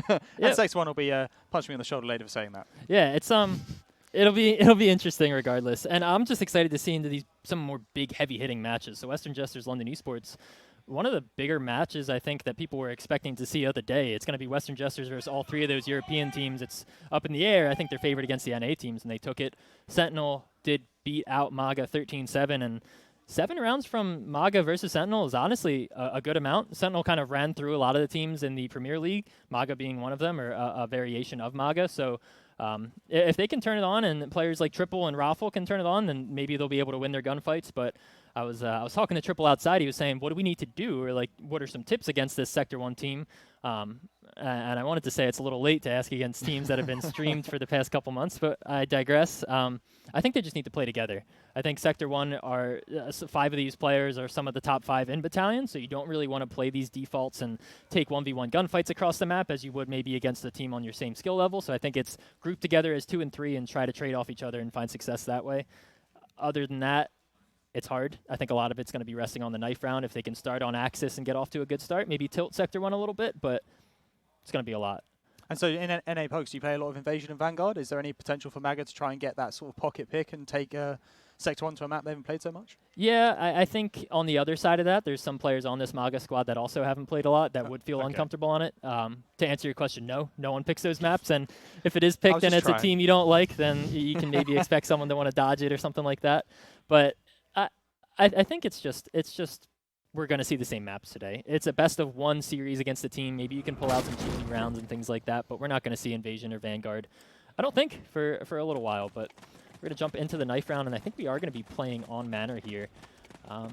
Yeah, a lot of players to look out for. I think kind of one of the wild cards is Jabin and Raffle on this MAGA squad. Haven't been playing all that much recently, but competitive in other games, and Jabin pretty successful in every game he plays at a top-tier level. So if his aim's on, if Raffle's aim's on, then we'll have a match. But Sector 1 going to win the knife round and choose Axis, I believe. Indeed, so really hoping MAGA start off with something aggressive here, if I'm honest with you. Particularly if you're saying if they're a bit of a pug team. I just want to see them play their own game, really, not play scared just because it's Sector 1. Just really take it to them. So see what they can do here, picking up 1 smoke on their side and then 1 smoke on the Sector 1 side. So sort of mirror match here as they go into the round. Carb's one of these players with tons of default nades, sets, and smokes, or set nades and smokes. I think he's just going to be throwing that mid every round. And they're going to default. They're on 4 carbines and going to take these aim duels. Maybe they're going to be able to jump through some smokes and take it, but Blue's getting very aggressively up through B, and that's going to kind of let Dins come and fall off. KazJ gets the first kill on 2 Triple as he pushed all the way up through Fountain. So MAGA were just kind of trying to play slow a little bit there, and it's not going to work out for them. But they are working up through Trench and may be able to get a free kill here. it is traded. Carbs gets blues and does pay with his life for that. So now a 2 versus 4 as Robert's taken down very low on A long. If they can get this, maybe they can try to push this. They're going to get him as he falls off. Sink and Raffle teaming up together and finding him. The rotate already has come off, so Nielsk is going to be sitting on site waiting for them to get there. No utility left, so going to be hard to just dry plant, but who knows? Yeah, Sink played that super patient on A long, ended up paying out. Rob just peeking out a bit too much, but it's nice to see Zekron playing confident as Dins does come around that back flank and taking down Sink. So 3 versus 1 here for Rob Cakes, and being hemmed in quite nicely by the sector 1 side. Yeah, we didn't really see anything happen that round. They really, it was kind of, they got swarmed. Blues pushing through Fountain there, or Kosjay pushing through Fountain. They really closed off the whole top of the mini-map, if you look at it right now. MAGA was not able to even look at that side of the map without getting challenged. So I'd like to see them spread out a little bit more, or at least try to get into more aggressive spots before they slow down to some type of default like that. But a good first round for the Axis side, and they're not really going to buy up. Nielsk with the STG, the rest are still sitting on the default. And this is what I want to see. MAGA is going to smoke off mid. Maybe just running with their heads down, looking into the grass a little too much, but they're going to run straight onto B. Din's just shooting fish in a barrel here, but no kills actually do come out. Jabin and Raffle both very low, and the rotates are coming over, so maybe they'll be able to get a couple entries here. Not going to be seeing these players through the X-rays, and still surprised that no kills have come through. Blues pushing through house, kills Sink, and now they still have 1 player sitting at this white box. Raffle with the first knife. Smoke did fade, and actually Jabin and Raffle getting more kills. Jabin with a 2K, and now it's in a 1v1. Blues taken low. Jabin knows where he is, and oh, Blues doesn't make his spray. Jabin is holding that angle, not sure he's going to be expecting it. Has a car as one of the Axis did buy one. Jabin looking to get this kill, cannot. Blues with a huge 3K, but man, they brought that close. Raffle wins props. That's got to be pints on land, right? First knife. Well, I hope his team are definitely compensating him later tonight. That's that's fun to see. Almost getting that round. That was cool. That was very close, and would have been nice to see Jabin get that. I didn't think they had bought, but someone had a car and they dropped it early, and a little scary there for the Axis, but they do take it. Jabin picking up that scope. Would like to see where he peaks this, because he could potentially open up this round with a nice early pick. But we'll just see Blues here with the unscoped car. Yeah, and I think knowing Sector 1, they're just going to be spamming that mid the whole time. Oh, so yeah, it's whole match. definitely a risky peak for Jabin trying to get early picks on mid there. Interesting to see if he can make anything work, perhaps tops mana or something like that, but it does look like a fast B hit again from the attacking side. Oh, they need to get this kill on to Blues, whiffing the spray there a little bit, and they're showing a lot of aggression and presence over here towards B, and Sector 1 has rotated already. Din's getting the kill onto Raffle there in house, and they're not able to close in on them. The call not coming out where they are. Kosjay jumping up onto the car, and only 3 left kind of stuck in. And I think this type of aggression would work if maybe they just sat one in trench or sat one on the rotate, because they came off of A very quick. I mean, I'm enjoying watching them play, and like, if anything, it goes well for the rest of the match. Hopefully they keep this confidence up, because yeah, it's really fun to see them just commit to sites and really commit to some pushes if they can pull it off, as you say. And Carbs picking up 2, not giving up yet for sure, but Din's taking it down. Yeah, glimpses of what could be rounds they take, but Din's shutting that down with the STG. Last time on the B push, they got naded off. Maybe they can fake it. Maybe just send 2 over there to shoot their guns as they walk through A, or maybe just have someone smoke mid and walk through it. I know it hasn't worked out, but I do think they do need to keep doing these kind of, you know, all-in type strats to at least get around, or maybe they can slow it down, but Jabin did invest in a scope and it didn't work out for him, so unfortunate there for MAGA. As Sector 1 are looking refined and good as ever. They haven't really lost too many aim duels, and it looks like this is going to be a default into an A push. We do see Robert push up all the way. He got a nade kill, but Jabin was able to kind of identify that he pushed Manor. May go down for this. Sadly, not this game. Do enjoy a bit of land BM. You do hear some drumming on those desks over there. It sounds like a marching band. Dins with the headshot on the barrels. Jabin goes down, and not who you want to lose, as he has been finding these opening entries, but a 3v4. I think if MAGA group together, they can potentially take A. Raffle sitting at piano gets Dins, who is trying to peek that top barn, and Dins has been so strong with that STG at B that maybe they can take it over Kosjay, but crazy sentence to say maybe you can win a gunfight over Kosjay. Yeah, not considering moving too much yet. Still got that bomb really held down safe, but 45 seconds to go, plenty of time. They're making the wrong decision here unknowingly. They're going to get killed by Nielsk here if they cross, and he hits a shot, and he does. Carbs goes down, and not sure he actually saw both of these players cross. Sink going to re-peek it and baiting out these shots. Needs to be careful he doesn't show himself too much. I think Jabin or Raffle may just want to peek this and spam it. The smoke does come out, so all they really need to watch is a barn here as they enter onto site, and he does go. Raffle with another kill. Bomb is now going down. It's actually a fake plant. Real one's coming out now. There's going to be no post-plant nades. Kazj's going to come in and kill Sync. Oh, Another fake plant comes out, and Kazj just shoulder peeking this, kind of trolling. Only 8 seconds left. Peeks back around as he's looking the other way. Raffle doing his best there with 2 nice Garand kills, but they're just not able to capitalize on it. Maybe could have just planted for long there. I think they were trying a little too much. Especially looking at their economy, like if he just got that plant down, it would be really good, you know, seeing them going to this next round. But it's only four rounds down. You know, we saw, you know, London in a similar position this time, and they gave really good games. So hopefully, MAGA are already feeling their way into the game here. Yeah, I think if they keep one of these rounds, it's got to work. And then if they can steamroll off that, or just, I'd like to see them do some type of a barn play or run through the smoke or do something, but it's been kind of slower defaults. Blue's chucking a nade straight up in the air on the other side of this mid wall. Nothing coming of it yet. Gonna see a fight here in Trench. Robert's actually gonna get that with the scope. Blues gets one of his own, and now it is a 2v5. Sector 1 just getting their picks early, getting an advantage like before the round can really even come to fruition. Only 30 seconds into this round, and almost everyone on MAGA is already dead. Gonna be up to Raffle, just kind of holding spawn. Maybe could have just played at that tank and waiting for picks, but Sector 1 are just playing very aggressively. They're just running through them at this point. Yeah, and just cleaning up with those nades as well. Like, it's just unfortunate. I hope MAGA really commit to some side pushes, something like that, but if they manage to dodge those entry frags, perhaps we'll see something more from them. Maybe need to just look up in the sky a little bit more. They're getting killed by a lot of nades, and this is a Sector 1 team. They've been playing. They just came off of fresh land. They know where their nades are, so maybe just delay where you're going to go for 15 seconds, take your hands off your keyboard and mouse so you don't get pre-naded, but they're going to keep coming out as of now. No early kills, and they're actually not holding A site at all. Sector 1 are sending 4 over to B, so if they can identify this, they could potentially have some success and get this bomb down.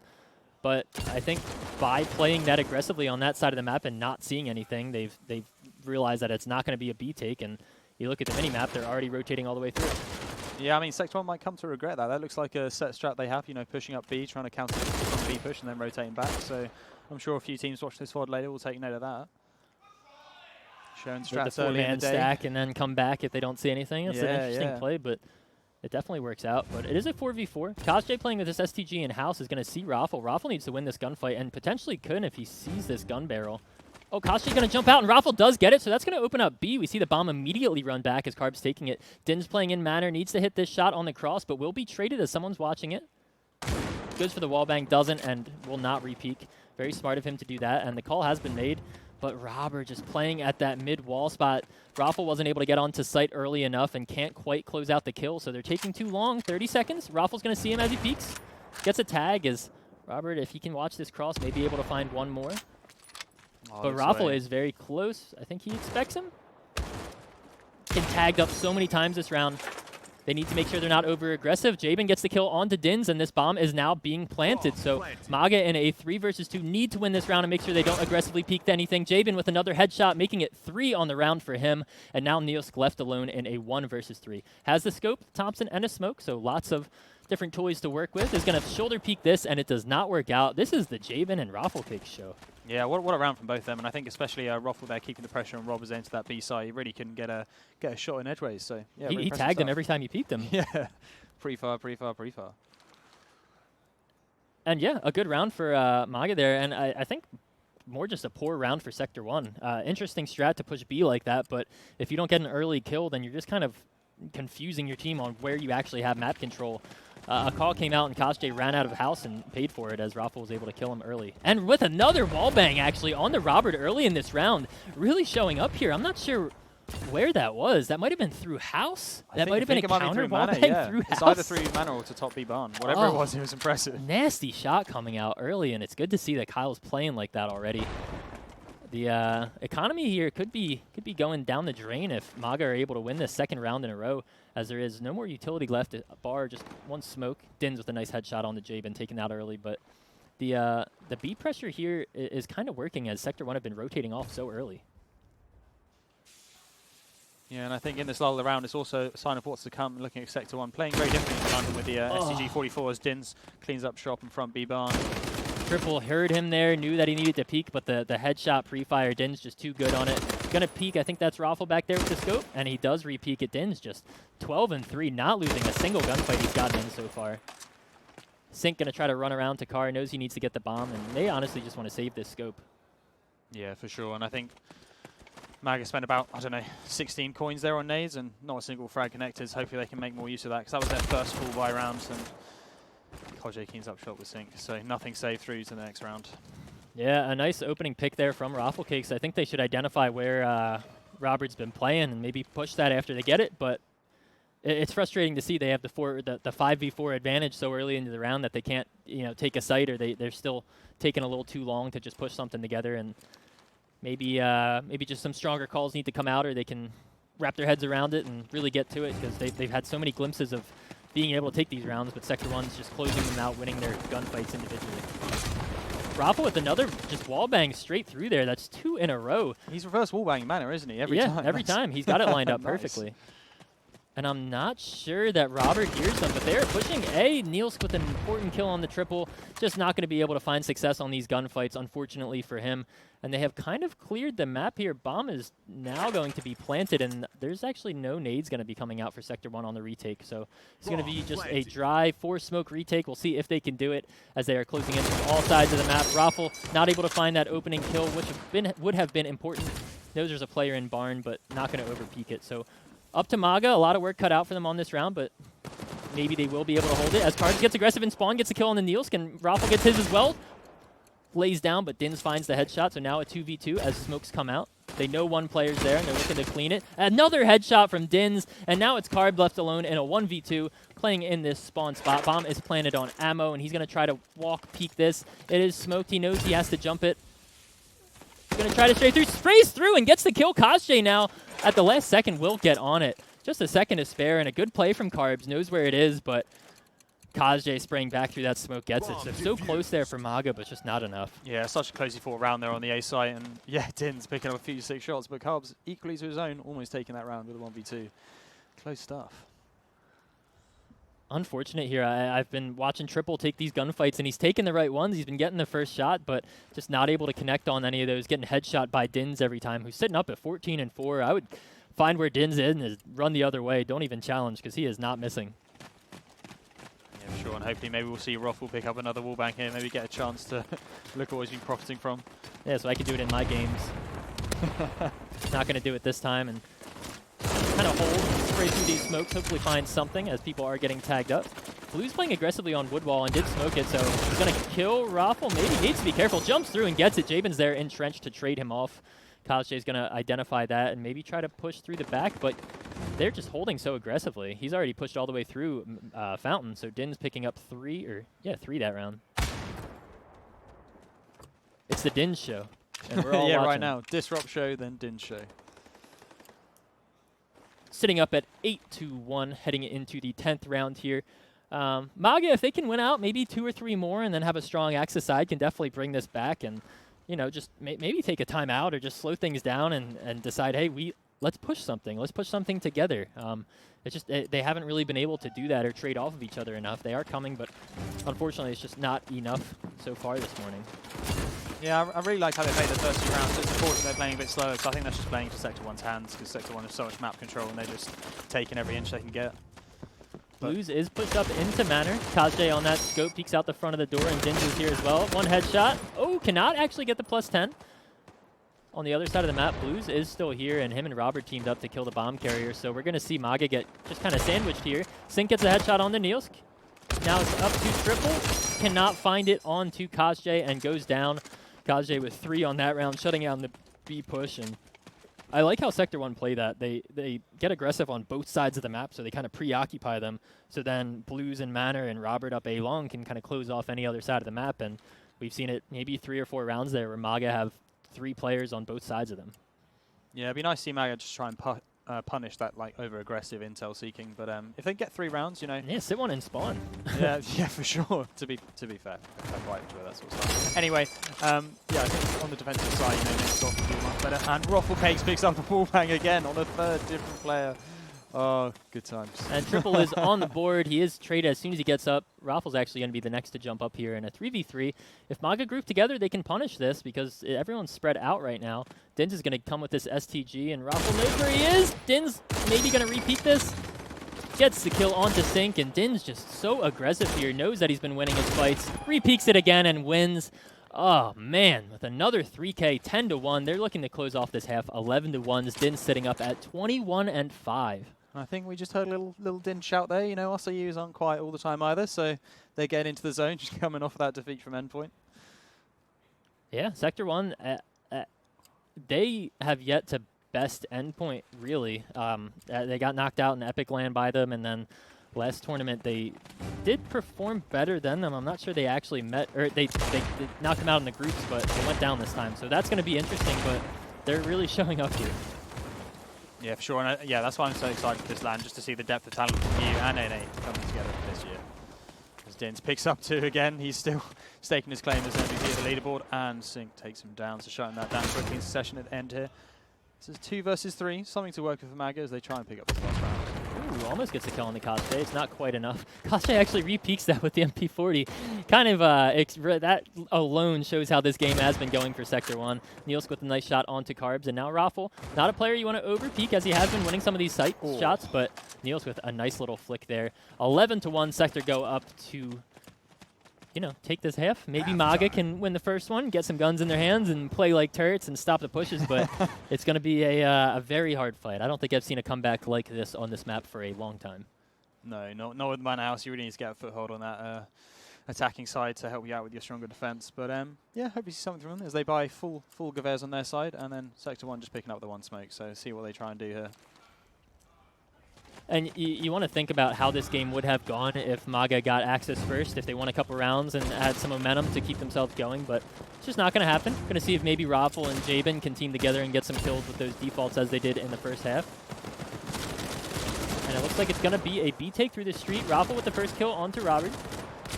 And Koste now just running straight through. He is killed. Jabin and Raffle teaming up for 2 already. Blue's working through this wood wall. He will be spotted out if he doesn't peek this. I think he's laying down. Actually is making it through as he wasn't spotted, so maybe able to get maybe 1 or 2 here on the flank. Gets the first, looks for the second, will get that before he actually doesn't go down as Niels kills Sync, so just like that, it's a 2v2. Raffle and Triple to less alive. Blue spotted, tries to turn on him and cannot. That was very close, but now it's up to Nielsk, who is at this wood wall position, just waiting for some type of headshot to show. And they do know that bomb's down on site, so they can play this smart and make sure that at least they don't get the bomb down, but a good round for MAGA so far. Yeah, for sure, and a lot more confident for the MAGA side as well. I really liked how they played that until the point when it came down to, well, now 1 versus 1, and Nielsk evens it up, and it's just Triple by himself. Bomb down on the B site. Both players within reach for this. It's 30 seconds to go. I think Triple's watching this arch cross, and we'll see if he goes. A scary gunfight to take, and not going to repeat it. 20 seconds left. Not tagged up through the wall there, but Niels is going to have a free plan if he goes on the backside of the bomb here, and I think Triple's going to be a little scared to peek this right away. Niels is just going to run away back Big Barn. That's exactly what he does. We'll come through and maybe get aggressive as he hasn't seen anything and push through this house. If Triple plays this smart, he will find him. Just checks his back angle, clears it, and nothing's there. Is going to clear sight, but Niels with the long flank.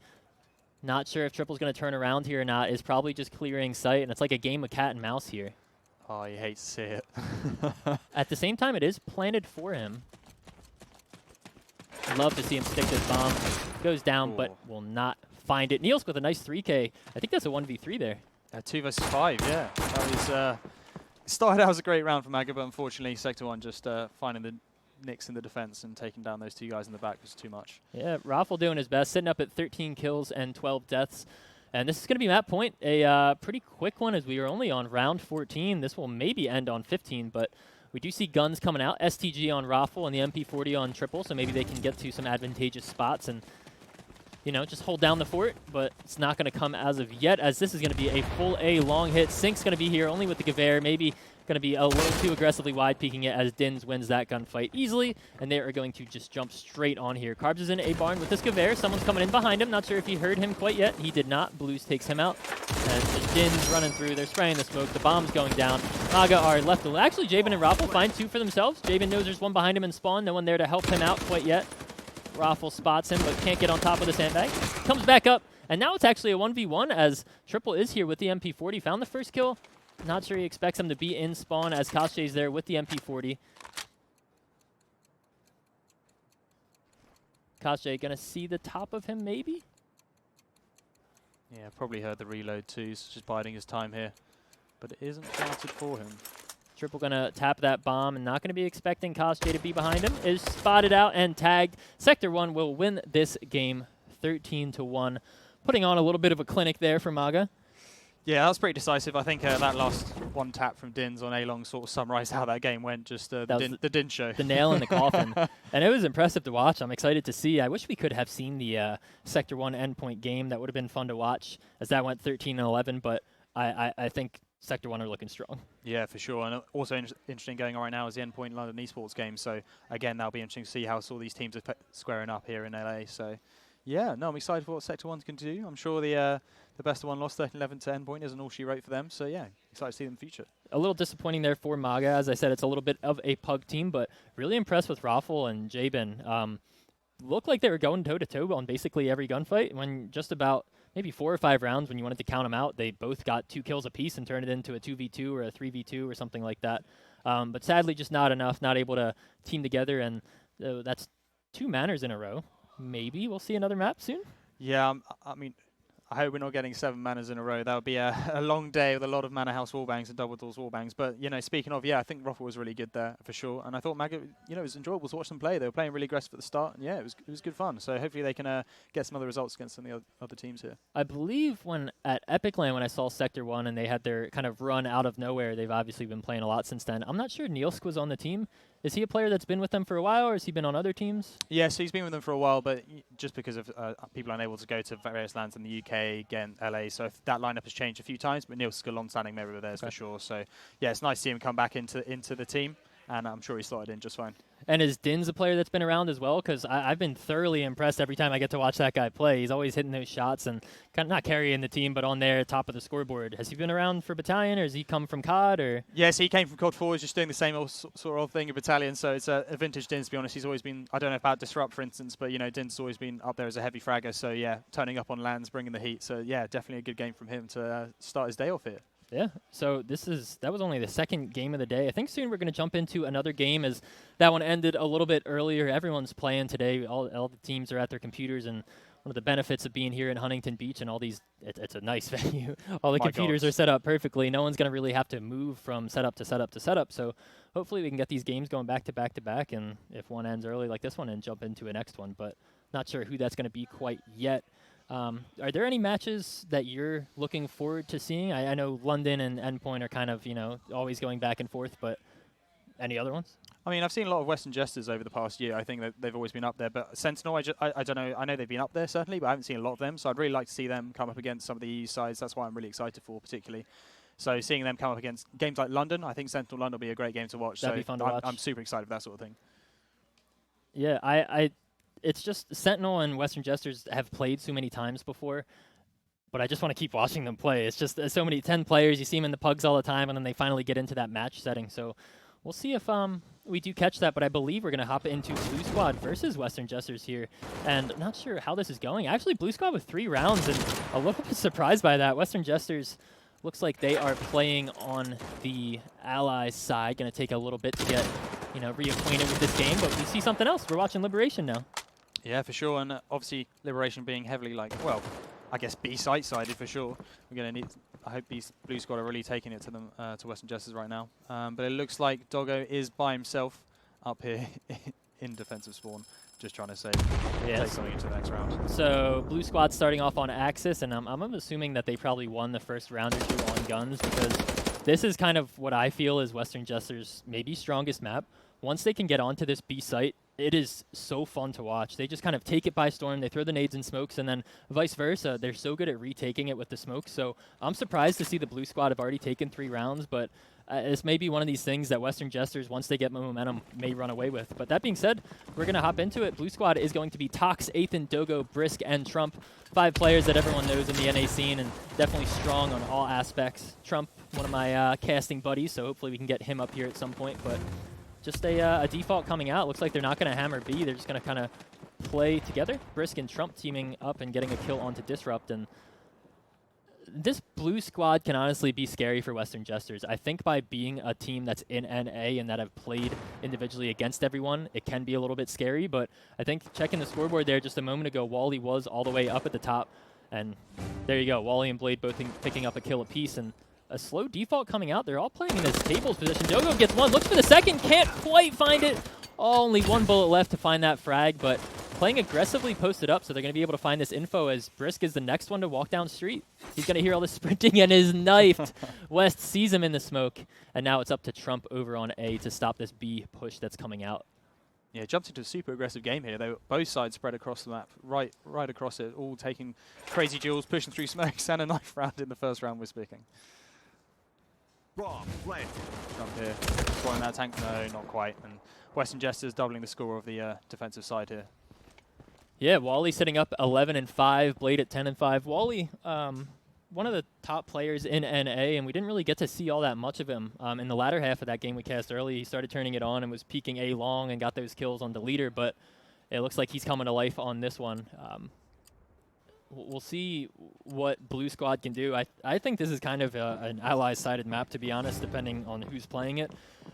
So if Blue Squad can, get their guns up, get their money going, and win a couple more, then they should be all right. But there's going to be a full B hit coming out for Western Jesters.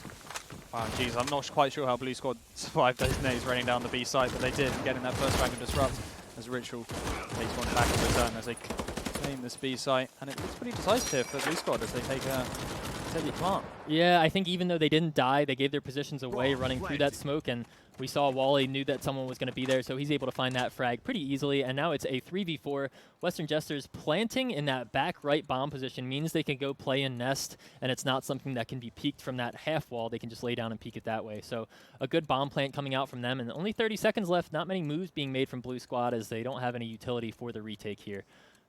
Maybe someone can just stick it and they can hold, but it's going to be hard for them to defuse. Blue Squad's certainly taking a bit too slow as Wally picks up that second frag and another Ritual there. So just Trump leaving it all alone. Will he try and pick up a gun, or is he going to try and make some more fair? Takes some shots and down summarily by Blade. And it's nice to see Blade popping off as well, because obviously we saw Disrupt claiming that victory for them on Manor House. It's nice to see them all stepping up, warming up as the event kicks off. Yeah, he's it's going to be, it's everyone on their team. Every time I look, and there's some teams where you think, oh, this is going to be the top fraggers, but West the other day was dropping 30, 40 in a pug. Ritual can drop that amount as well, so it's just kind of who is showing up and if the rest of the team can be with them. On the side of Blue Squad, I think Brisk is kind of one of these guys that can kind of put the team on his back if he's having a good one. Trump, Ethan, Dogo, Tox, they're all great players, so if they can really step it up and start finding these frags or maybe get aggressive here on B to shut down any aggression, then or like to hold high up, then that'll work, but Tox actually gets killed through the smoke there. And they're just kind of falling left and right. Yeah, and it's not even a B hit. Jumping into this game at 3-5, I thought this was a lot closer than it actually is. It looks like Western Jesters have sussed out the defensive plan and really cleaned up as many rounds as they can.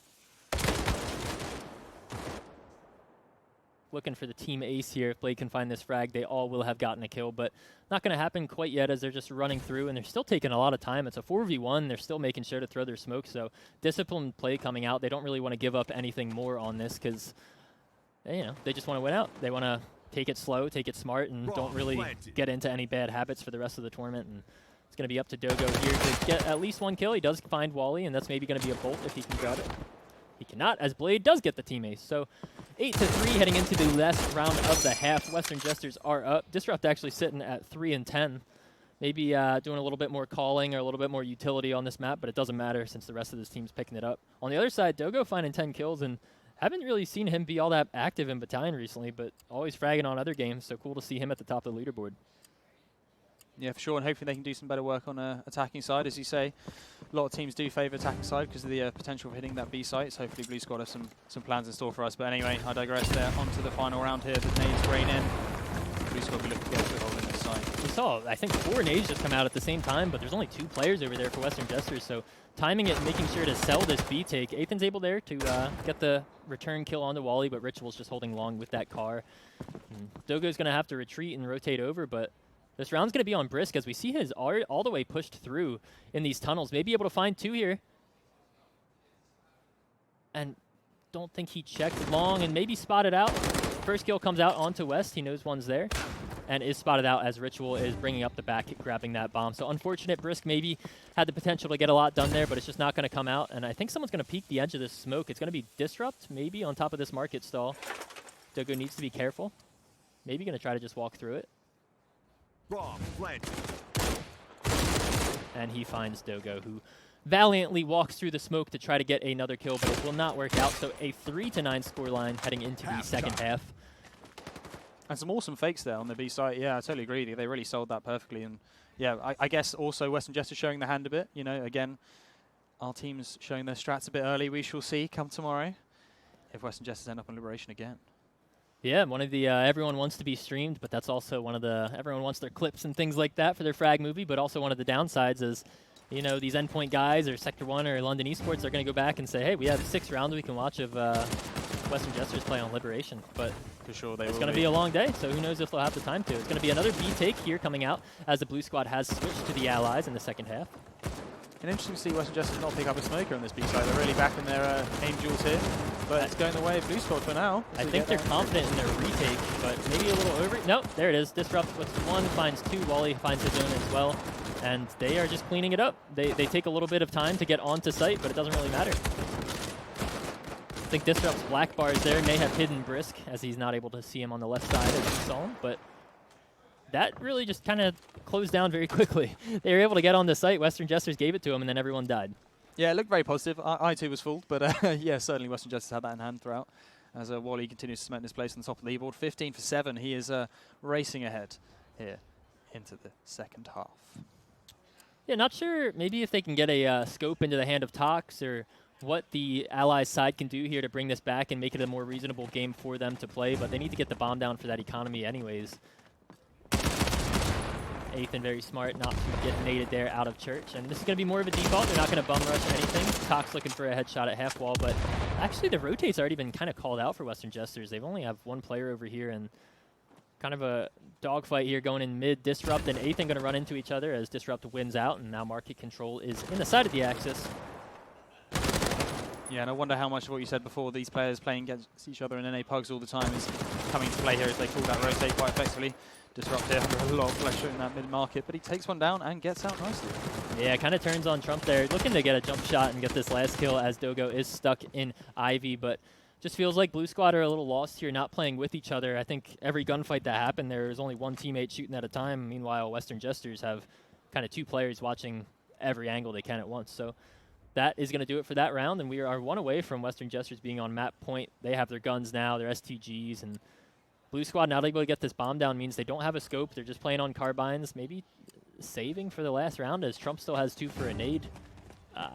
Yeah, a bit of a confusing buy there, but Not sure I don't you know really if want to save for the tie. Yeah, not at 3-11, but perhaps with just bad luck chance, because I don't think Blue Squad have won a round since we joined, but yeah, Disrupt getting up top again. Oh, well. Ritual and Disrupt both getting 4 kills there, a team together, and West with one of his own. So they try to do a B take, and that's what's so scary. Western Jesters can hold this B site if they get aggressive and push through, or they can also give up B site and retake with their smokes and nades, and that time they opted for the former. So map point as Blue Squad are down 3-12 going into the 16th round. Still no scope coming out. Dogo and Trump able to get the grands, and maybe they can get some type of market control or walk through mid and get some type of work done that way, but it's not going to happen quite yet. Yeah, and Wally's certainly trying to shut down any idea of that. Certainly punishing Blue Squad for perhaps their lack of smokes here early on, but that smoke does come down to force them back. Western Jesters getting aggressive here on the A bomb site. On the D side, and I kind of like this, as we're going to see Ritual push all the way through from Car. Maybe can silently climb into green. I don't think they expect one to be there, and this is a weird round coming out for both teams, as Ethan was able to make his way out.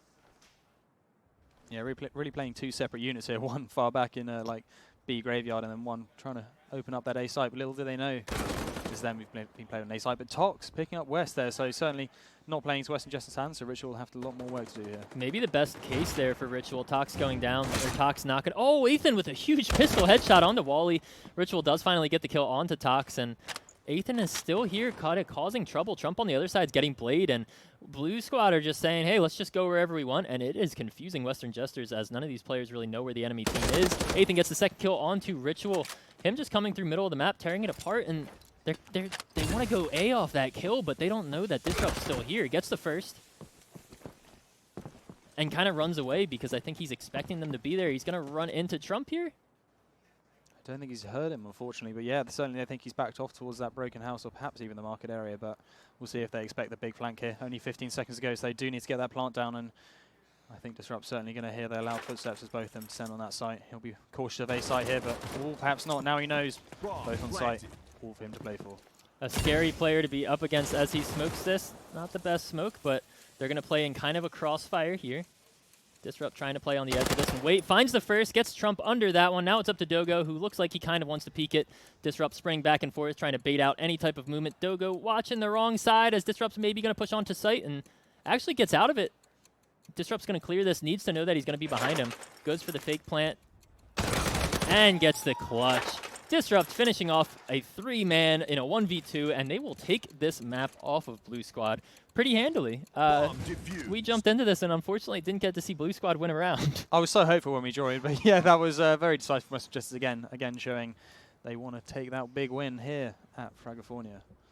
So that's going to be 13-3. Wally, I think, was at 15 kills for the last 5 rounds or so. The rest of his team picking it up and kind of closing the gap. On the other side, Dogo and Ethan, kind of basically all of them doing equally important jobs. Tox maybe not able to pick it up as much as you'd expect him because he's a good player, but it's just it didn't come together there for Blue, who I think are now 1-1 in the group stage. Blue Squad did beat Liquored Up 13-4, so definitely not that they're feeling good about that, but not feeling the worst. They are 1-1 now. It's not like they're dropping down to 0-2 because I think in a group stage like this where you're playing 7 matches, it just hurts to see your numbers go from 0-1 to 0-2 to 0-3, and that it just doesn't feel good. Yeah, for sure. You don't want to get started with that sort of thing. But yeah, I don't think Blue Squad can be too unhappy with the way they played. I mean, certainly when we joined, it was looking more positive, but I think after that, Western Jesters just took it to them. They were really just very strong. And yeah, Western Jesters certainly looking the strongest here alongside Endpoint in these first games. So we've seen so far Western Jesters, London Esports, MAGA, and now Blue Squad. So we still haven't really seen Liquored Up, I guess. Liquored Up and Endpoint, I think, are the 2 we've dodged. Sentinel, And Liquored Up, and Endpoint, I think, are the 3 teams we haven't seen. But I think we just got word that we're going to jump into Sector 1 London Esports into the next map. And spicy. That is one that I think everyone will be excited to watch. Not sure what time it is over in Europe, but these both European teams that I think everyone in EU marks up there as, what, number 1 and number 2, or number 1, 2, and 3? For sure. They've come together so many times in the past 3 months. Epic Land, they've had a couple of matches again last weekend again. So this is just a long line in the history of games they played together, and these 2 teams know each other extremely well. So certainly there'll be a lot of counterplay, a lot of trying to outbrain the opponents here. Yeah, London Esports taking 2nd at the Epic Land and then 4th at Victory Land, but as we said earlier, Sector 1 looking strong and coming off a good last tournament. So this is going to be fun to watch. Do you favor either of the teams? I mean, that's actually a very good question. I think they're very even, to be honest with you. I think they both have potential. It really depends which team is turning up on the day. So yeah, honestly, I could call this going to overtime. I think these teams do know each other very well, and on a best of 1, they'll really be playing quite keen, trying to make sure they get this win over their opponent really early. Yeah. What about you? What do you think from an outside perspective? I'm favoring Sector 1. The London Esports that I saw earlier didn't impress me all that much against Western Jesters, but they're a squad that can definitely do it. I mean, you look at their lineup, but it's maybe just kind of a couple wild cards, and maybe they just really need to show up. If they've had a game between that and they won and maybe got their bearings and did it, then maybe they can take the map, but we'll see. It's going to be a good one to watch, but we will jump into that shortly. If you are just tuning in, this is Fragadelphia at Huntington Beach, California. I am Tom, joined by Levy, and we'll be back shortly for London Esports versus Sector 1.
Twitch chat. We are back with a treat of a match.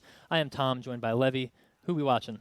Sector 1, London Esports. It is going to be a cracker. This is probably one of the matches of the group stages that everyone's been looking forward to. Two powerhouses of the Europe side going to be facing off. I think knife round may be happening or is going on now. Actually, we're just going to hop right into it. Knife round has happened. We're on Liberation once again. And a lot of aggression coming out as it's a 1v2. London now, I think, London playing on the Allies side, Sector 1 on the Axis. Just got to catch our bearings here and see what's what, but who is Zohan? Is that Zlatan? No, that's Daxton. They may have watched You Don't Mess with the Zohan last night, so there's a lot of Zohan jokes coming around from them. If you haven't seen it. I have seen it. What a reference. But I'm not too sure. Yeah, I was about to say, not too sure taking gunfight with M191 is the optimal play here, but better than the MP or the grease gun or whatever else he's got. But yeah, I mean, I probably would be in this position, but we'll see what Daxton can do. Certainly, decisive start to Luke to have the upper hand. Hitting his shots. He's gotten a couple of tags here. Neil's getting taken a little low and is falling off, but pushing aggressively. Actually very scary with this gun. He's been tagging just about every other shot. I would have maybe switched for that one, but I think we're going to hear some yelling on this one, right? Oh, for sure. Yeah, these two have a long-standing rivalry. Well, I guess not rivalry, but long history playing against each other. So, yeah, definitely a good game. That's the thing. I think at some of the past Frag events or the NA events, at least, there's been rivalries, and they're hard rivalries, right? Of like, we want to beat this team because we don't like them. All the European teams, or these three, are pretty cool at least, right? Oh, for sure. Yeah. I mean, I think a lot of these teams have rivalry with game agents now, but yeah, for sure. I mean, they've all played together on teams. They've all been mixed matched through different CODs and this and that. So exactly. But I'm excited as we're jumping into the second round and can kind of see this map take off. Braddock gonna miss the jump, sadly. It's gotten harder. I swear it has. I think we're just bad. But yeah, unfortunately also. Well, that means he's bad too, then we're good. And then Mylan also getting attacked with that A&A definitely gave the information away to Sector 1 there. But yeah, trying to make it work as Rebirth picks up the frag and getting that bomb in. We see Dins go down, which is, I feel like, the first time I've been saying that the entire day. Braddock did actually get that kill, and getting up on top, another headshot for him, so he's opening up A site as they are planning now a 3v3. We see Kosje with the MP40 in bottom green, and he's kind of the crux of this retake. If he can get upstairs and kill this player, then it's going to make it a lot more reasonable. Yeah, for sure, and definitely a lot of 1v1s about to go down here. I'm not sure he knows there's one right on the other side of him, but very patient play from both him and his teammate to not over-peek. Braddock making it 3, looking for an ace on this round if he can find another robber taken low. Mylan and Zlatan teaming together to get Robert, and now only one left. It is Blues. 20 seconds left in a 1v3 to defuse this bomb. Gets the site, but Braddock will peek him here, and Mylan actually gets it. So a huge round for both Mylan and Braddock. I'm struggling here to figure out what Sector 1 was really doing. They didn't team together for any of those kills. It just seemed a little lackluster on the retake. Yeah, for sure. And then Kosje end up basically playing against 3 players at once. I'm not quite sure what happened there, whether he jumped the gun or whether his team just weren't in a position to help him. But yeah, for sure, that wasn't the retake they were hoping for. But yeah, excellent shots from Rebirth there to open that round, and Mylan supporting him as well. Will be very nice for London as both teams have a round on the board. Getting into it. As I said earlier, I think sometimes teams will favor the Allies side, or you can at least get 6 or 7 on both sides and be happy, but I'm not sure what the European teams really like to do with it, or what at least Sector 1 feel, or how they're going to want to play it. We see a little bit of B aggression, as that is going to be, I think, Kosje getting into yellow here with the MP40, so he's posted up pretty far. May get jump peaked here, as that's something that players will like to check. Gets the first kill and doesn't even really change his spot, just decides to walk forward and play that off angle. Knows there is one on the other side of him and has to be careful, as he's the only player over here, as Sector 1 have a lot of mid control. Not really much else going on for them. Fortunately getting team there, opening up that B side for the attacker side. Din's doing work here on Market with Rob. And we pick up 2 again, so only the players on the B side now as Sector 1 try and move in for that retake. 3 versus 2 here. But Daxton and Rebirth. Oh, what a shot by Dins. Taking down Rebirth, and it's just Daxton left all alone now somehow in a 1 versus 3. What game sense there. You saw the surprise there come out as he started getting the tags and just kept shooting. It looks like Zohan's going to try to play on the edge of the smoke and get aggressive. Not going to be expecting someone to be under his gun, and Nielsk with a nice kill. Sector 1 with an important retake. Kosje did a good job holding down yellow over there, and then Dins and the rest of his team cleared up mid so they can have a man advantage retaking. Unfortunate you get sprayed through the smoke there, but I mean, why not? Yeah, for sure. And it's also interesting to see, you know, sort of Kozje and Din's aggression paired with like Nielska's patience, so you saw there just waiting for the team, the opponent to make a mistake. So yeah, definitely a strong combination. Economy not looking too strong here for London, but they have gotten the bomb down now 2 times in a row. Actually, I take that back. They are able to buy up a full scope, and it's going to be another buy round, but Sector 1 have all their nades and utility. Going to be interesting to see what we can get with the scope here from the leader.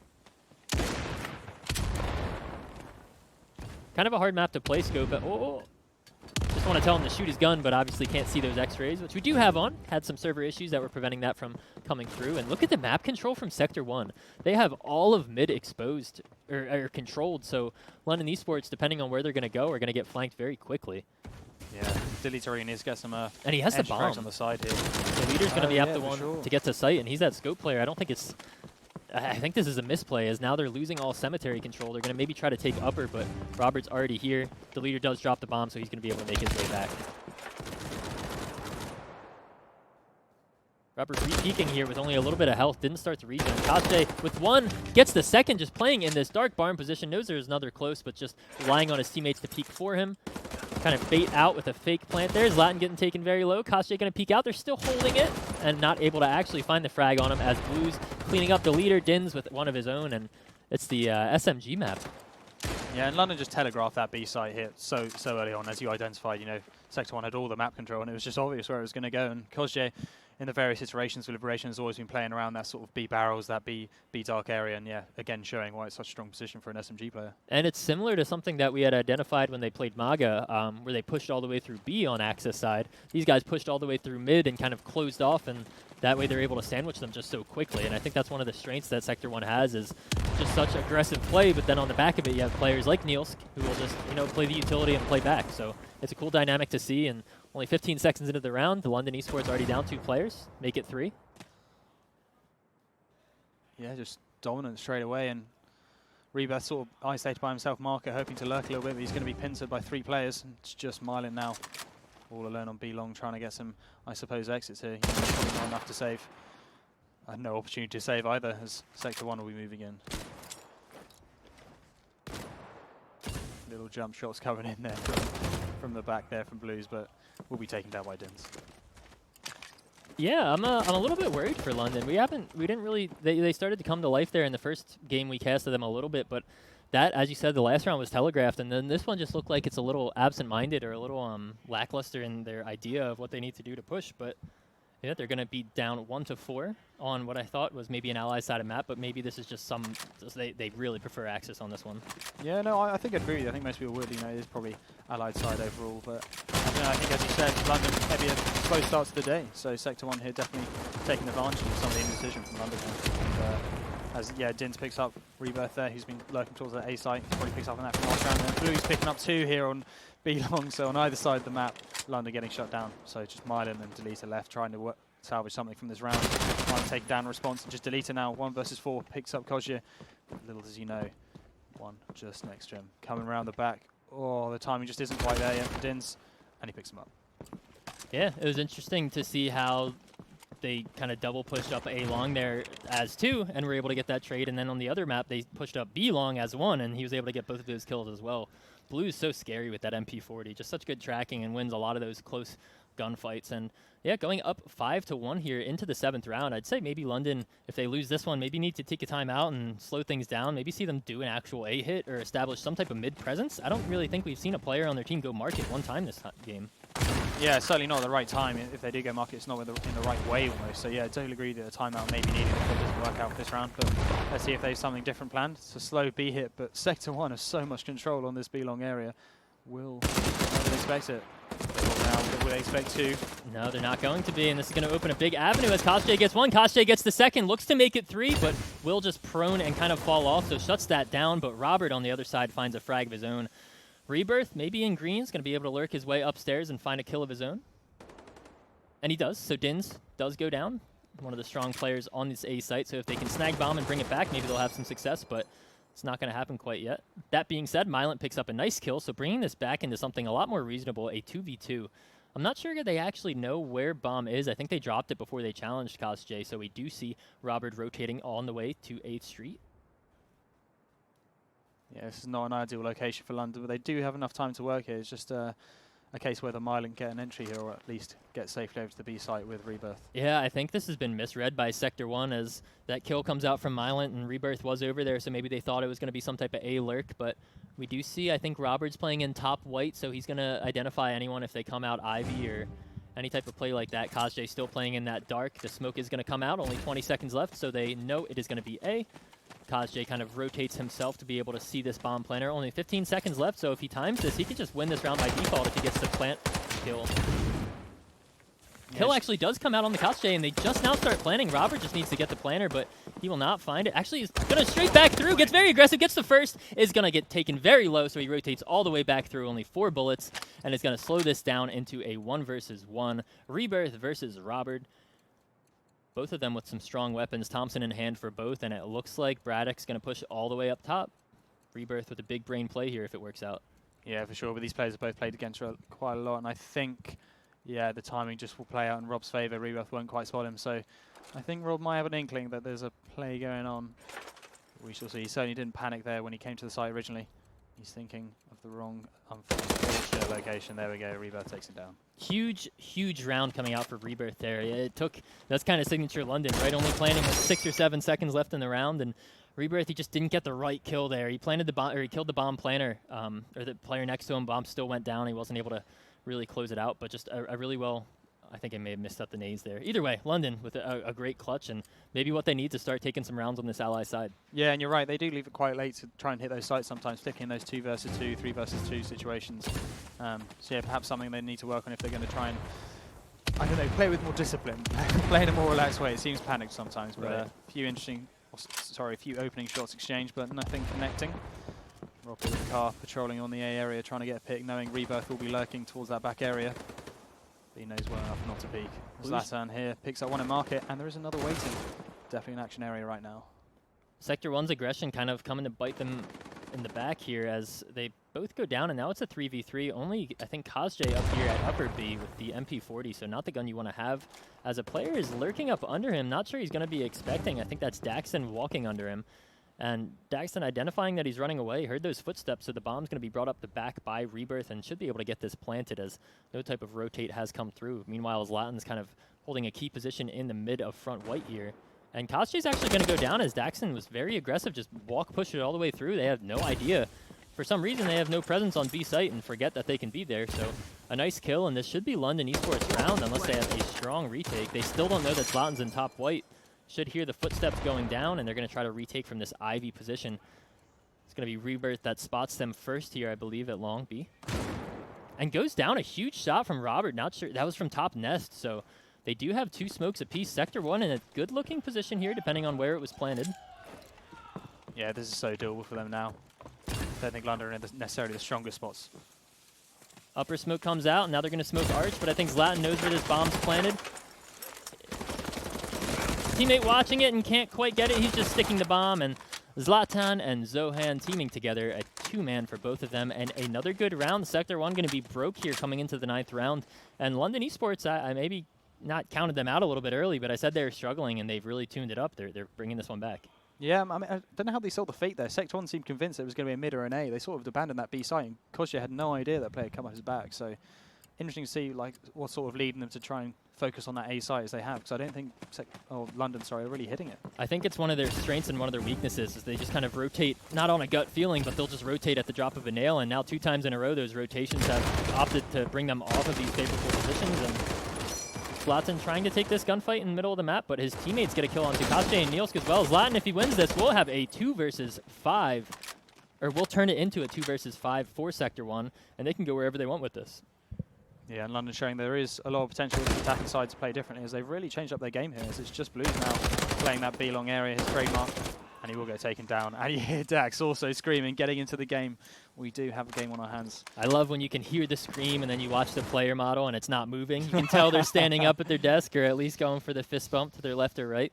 And yeah, this is turning into what I expected it to be. Sector 1 just kind of not throwing rounds, but maybe getting a little ahead of themselves with how aggressive they're playing with their MP40s and where they are playing in these positions. But early kills there, making it a quick advantage. And London Esports, they can play with only 10 seconds left into the round. If you give them a minute and a half with a man advantage, they're going to pick you apart. Getting some tags here in mid is Rebirth, and he gets it on the Robert. Oh, hard death to have, and he's still spraying. Wouldn't be surprised if he found a headshot onto another.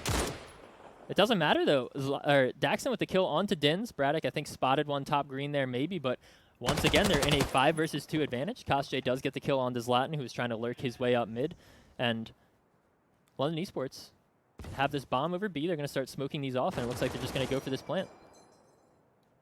Yeah, it's completely different. London Esports, we saw the first half of this, the first section of this half. Like, it's awesome to see how much they've adapted as Kosjay does pick up one, leveling into 2 versus 3, trying to give Neil something to work with on this B arch area.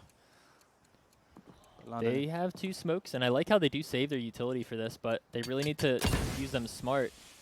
Last time they smoked off arch, but someone just ran through it and closed it off. Neil's coming back around, maybe going to work up street, but we do see the leader is up top nest with this M1, and they're burning a lot of time here. They're playing together, but they're just walking slowly. Neil's going to peek it, maybe? No, doesn't actually peek it. Kosjay's there and starts shooting, but not able to turn on it. The leader with a nice round. And London Esports just playing so smart together, just winning. They're not even doing anything special. They're going as 1, going as 2, and just winning their gunfights. We've now seen 2 nade kills and a kill through the smoke, now 2 or 3 rounds in a row to give Sector 1 a disadvantage before they can really even get to their spots. Yeah, and I wonder also if not saving there at the end will cost Sector 1. Obviously, Kosjay had the car in his back pocket, and they don't come cheap. So yeah, we will see if that will cost them in this marginal gains that they need in this round, in this game. 5v5 on the scoreboard. Early nade kill coming out from Daxton and Zlatan. They're both just falling, or everyone on Sector 1 just, I'm not sure if they're set spots that London are just hitting every time or if they're trying to change it up and it's not working, but those nade kills mean someone's not watching something. That means Zlatan can walk through mid, kill Kosjay, and they can plant at A for free now. Mylent all the way in front white as well, so this is some really actually quick aggression that happens out of nowhere. It's not like they're sprinting places, but they get aggressively on the map and ADS through and find themselves some kills. The bomb is going down. Now Blues in a 1 versus 4. Not looking too good for them. No, indeed. What do you think Sector 1 needs to change up here? Like, how do you think London have adapted so well? I think they just know that Sector 1's playing very aggressive, and they've been throwing set nades to either one, stop them from getting to those spots earlier, and they're finding the kills, or I think Sector 1 just need to take some deep breaths, buy some rifles, and play some smarter spots. Yeah, true. And as you said earlier as well, no teams using their time out yet, so it's interesting if people are rushing it a little bit.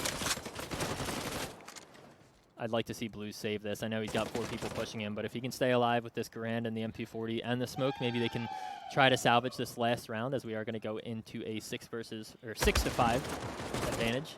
Yeah, I think he would like to see him save it as well. Yeah, a bit of a tough one there, but cleaned up. No, this is great from London. Certainly sending out a bit of works for Sector 1 when they switched to this attacking side. Yeah, was it 5 to 1 at one point? Is this 5 in a row for London? Yeah, I mean, for sure, like Dins, I think at the beginning was on 8 for 1, and they've really shut down that Dinsha, as we were saying before. He's now 10 for 6, still a strong score, but they've definitely sussed out Sector 1's play, because they were playing super aggressive from that B side. They were getting control everywhere, and London have really turned the tables.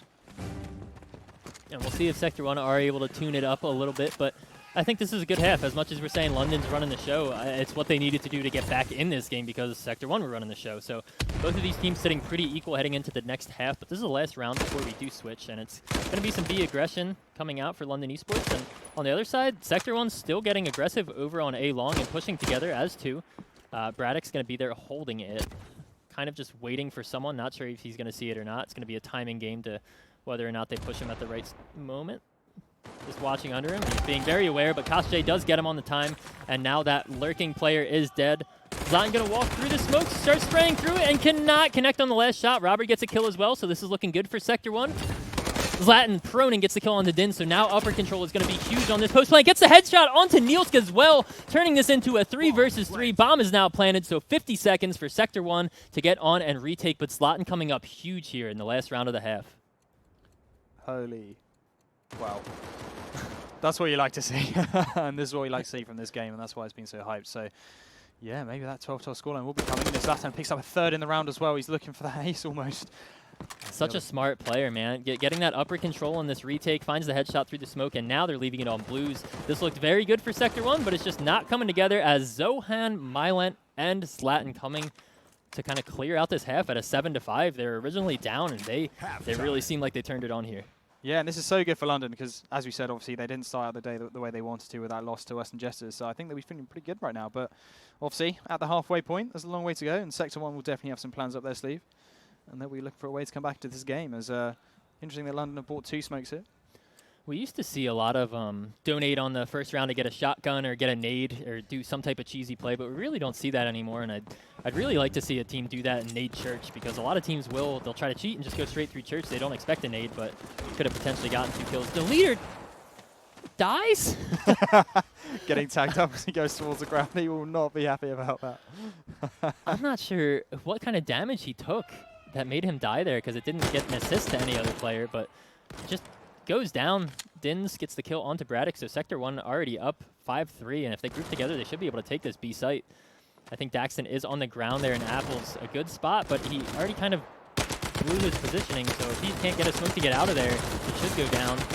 And he does, so now Mylant in a 1 versus 4. Smoke will come out. Blue's sitting on 2 kills, and he's going to get aggressive onto the stairs to maybe stop him from, getting up there and doing any harm. But a good first round from Sector 1. They do get the bomb down, and they're looking to win it. Yeah, for sure. And this is going to be a little bit too much for Mylant to do in such a predictable position. Really strong for Sector 1 as they look to refute the momentum that London Esports have gained in the past half.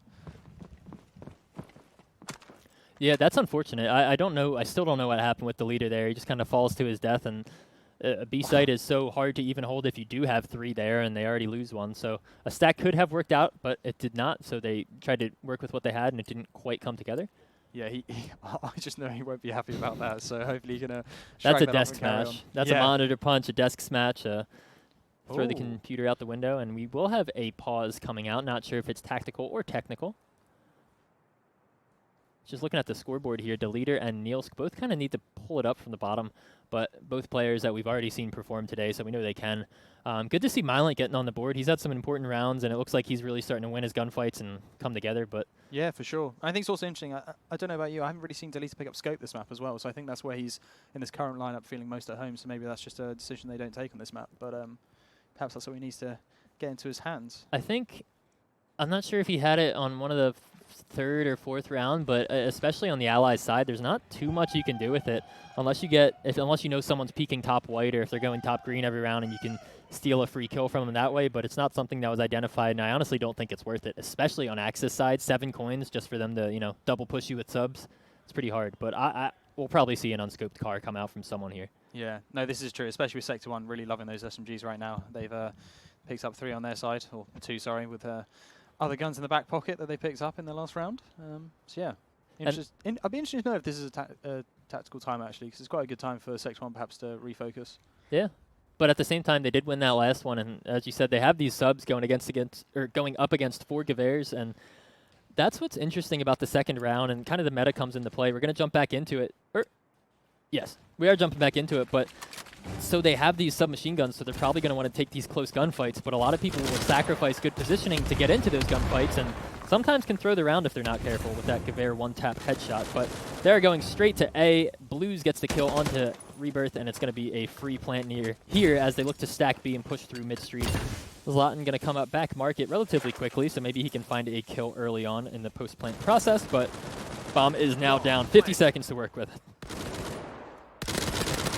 And Zlatan does get it. Dins I hate that spot. You jump from shed up onto that boosted spot, and you're just so exposed, and now they have the advantage. They're up 4-3. The leader gets a kill of his own. Nielsk able to trade out and get it onto Mylant. Gets the second. A nice flank of the flank there.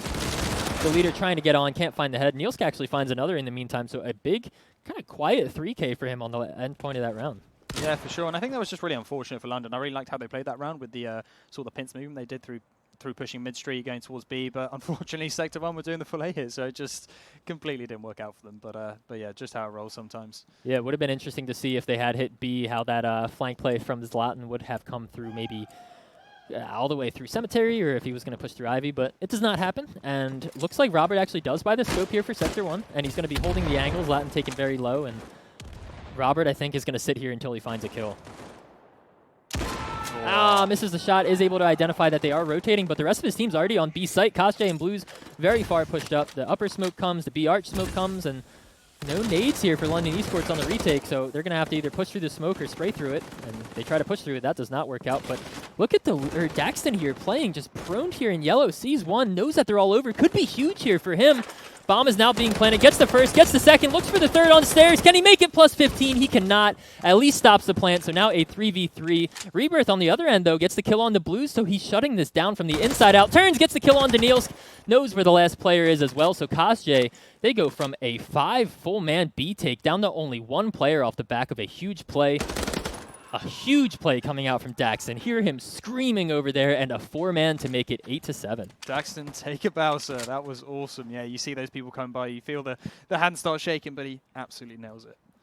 Hey, he starts sweating a little bit. You see people rotating on both sides. It's very close to the plus 13, but I don't know how he's not cleared there. I don't know what goes wrong, but as I said, Robert had the scope on him. He's not... Oh, he actually does buy it up on the second round. If he had that kill, maybe they would have taken it a bit easier, so but... They left the bomb in spawn, so Rob with his scope had to go back and get it. And I don't know, I think they were just so focused on keeping control of the site, they didn't bother to check where they already had it.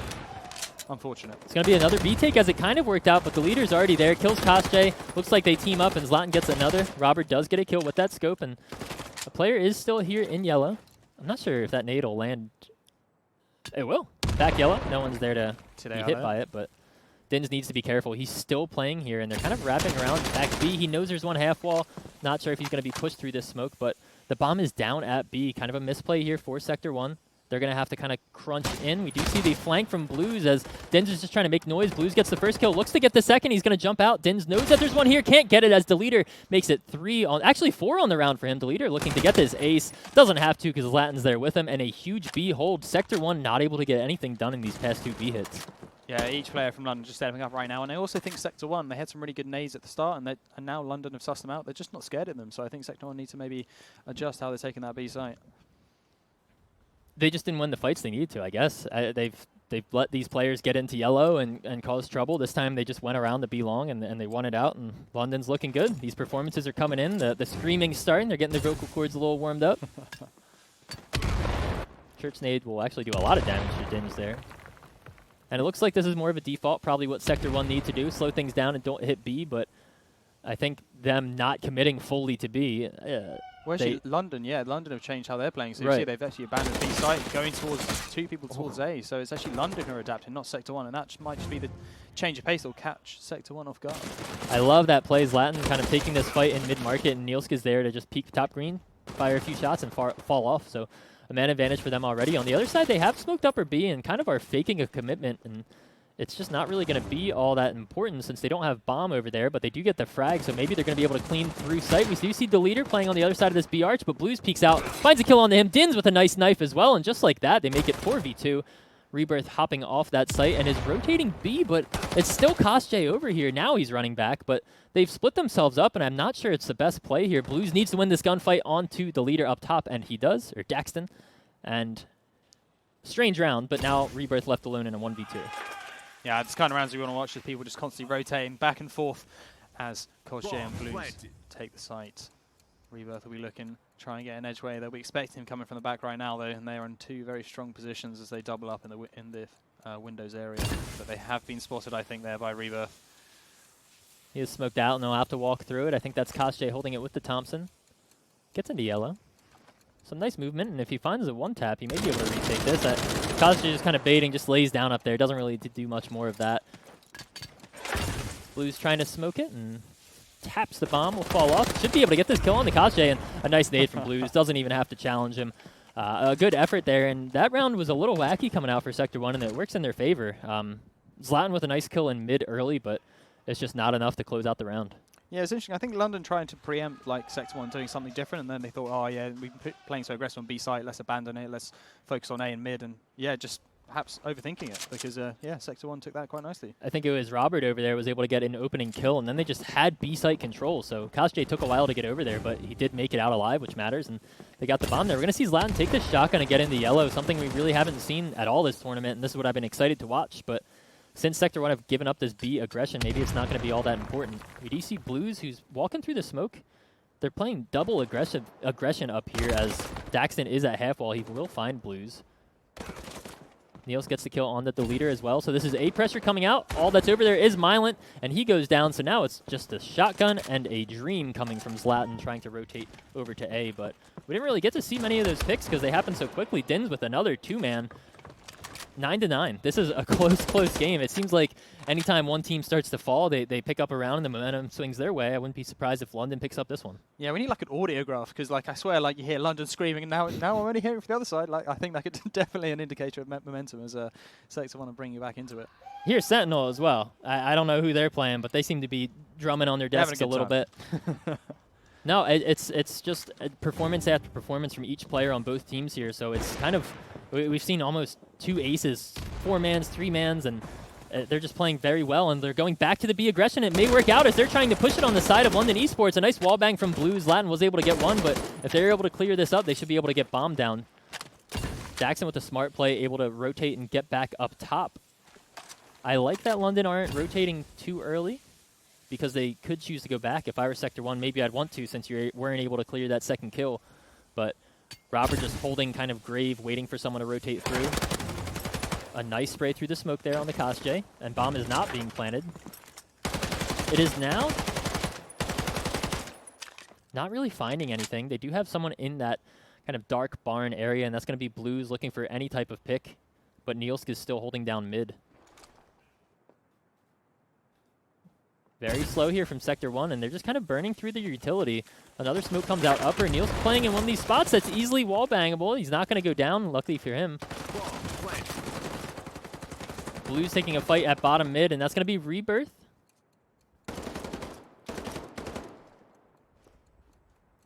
Doesn't die and doesn't actually get the kill there either. And kind of a split retake as they come 2 from upper, but we do have Blues and Dark Barn. He should be able to find one of these kills. Starts shooting, gets him. Daxton goes down. Now a 3 versus 2 for Sector 1. Blues just needs to stay alive in this position. Doesn't need to get over aggressive and challenge anything. And he gets over aggressive and challenges something. Goes down for it.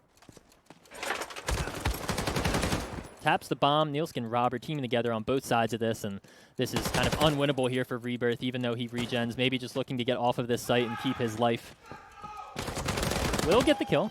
So good for him. He's going to be able to save this gun. And another good round for Sector 1. Kind of interesting on how long they took to get that bomb down, but I guess just kind of making sure no one was hiding in a smoke or just clearing all their angles. But yeah, I think they're a bit confused because Rob was sitting in the spawn with a scope just watching that mid-street trying to call off the rotates, but London went for that double rotate to windows, and I think that just sort of really helped them out. They didn't have to challenge Rob there at all. So yeah, It's interesting. And again, still not challenging Rob on the scope. They're really sticking to their game plan with the rifles.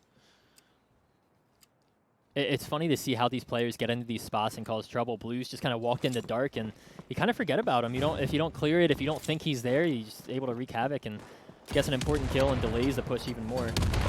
Some pre-nades coming out to stop Daxon. Doesn't fall to his death this time. Or I believe that was the leader last time, but regardless. Looks like it's going to be a default and kind of more presence shown towards A for Sector 1 on this round. Yeah, for sure. I think they've had quite a lot of success there as well in some of the other rounds early on in this half, so it's good to see them sort of exploring other options, but interested to see also, oh yeah, Blues does get picked up there. I was about to say he's ending off 2 players on that B site, and now they'll know it's an A, so they'll be rotating back round. Whoa, nice shot by Kosjay as well, so yeah, still definitely hope here for the Sector 1 side in the 3 versus 4. Kosjay so dangerous, close range with these guns, and Mylan, I think, tries to shoulder peek, but just shows way too much of himself. Robert with a nice kill on the deleter. London Esports were good on the rotate, but just a little too much, and they will pay for it. Daxton going to try to jump around, gets the bomb planter, stops that from going down. Not sure he saw the other player on site. Kosjay on the other side gets his Latin, and turning on Daxton is Dins. Oh, Sector 1 looking pretty close to taking this round 12. Yeah, for sure. They've really brought themselves back into this, and as you were saying before, you know, Sector 1 have looked stronger today, so perhaps to be expected, but 4 rounds here still plenty to go, and obviously Daxton there on the defending side has really been leading the way here for London Esports, and leading the way on the server, it looks like. Yeah, he's winning just about every gunfight we see him get into, and he's coming up with these huge 3Ks, 4Ks, but it's just not enough as they're getting kind of outplayed in these last 2 or 3 rounds, and they struggled in the beginning of the map, and that's allowed Sector 1 to run away with it in the second half of it off these nice allies rounds. And it's going to be B aggression again. Daxton wins his gunfight, goes down for it as they do have control. Zlatan here in Dark Barn. Has to be careful he doesn't get naded out as the smokes do come through. He is completely smoked, so he's going to have to either walk through, and he will try to make it. Playing very aggressive, doesn't... I don't know what happened there. Zlatan gets the kill on the Nielsk and then Kosjay. I don't know if we just entered a different game. I or thought something. the server was about to disconnect, or maybe something happened. But a nice Exactly how the 2K bots coming work, from right? him. Yeah, well, a good round for London Esports. The bomb is on site. They know where it is. Sector 1 down on the 2 versus 3. Robert does have that scope, so an opportunity for him to open some things up as... Oh, no, that's on the other side of the wall. Could have potentially seen one. That would be filthy. Looking off Arch and Zlatan upper, just wall banging that top left spot, but that's not where it will be planted. London Esports not doing anything too fancy on the retake here. Robert needs to win this. Gunfight is getting taken low, and Blues pushes it with them, so now they are doubled up, and that sends some type of signal for London Esports to go double through Ivy, and they are there. Robert still has this scope. Not sure why he's not peeking with that. And they do smoke him. Blues kind of hesitant on what he wanted to do there. He was going to go through. Robert needs to strafe. He is sticking this bomb. He's not going to be able to get the kill. Blues taking far too long, and London Esports stick the bomb plant, or the bomb defuse, and I do not know what happened in that round. Someone was just walking straight through sight. Zlatan didn't see him. Maybe a gentleman's agreement, hey, don't kill me for a couple seconds, but man, he stuck the bomb, and London Esports with a nice retake. They identified immediately that 2 players were upper. I think some hesitancy from Blues. It looks like he wanted to wrap around and go B Arch, but then started coming back and then went back, and it was too little too late. Jumping into the 22nd round, Sector 1 up 11-10. Yeah, sure, a bit hesitant there on the retake, but the defense there from Blues, but looking to take this round now as Daxing sends out those nades on B sides. Oh, almost that be a long play again. Zlatan does take up the frag as they double stack on B. Trade after trade after trade. And Zlatan's going to be the one to come up on top as he has 3, looking to make it 4 as this is Nielsk, and Ivy should hear him bouncing out.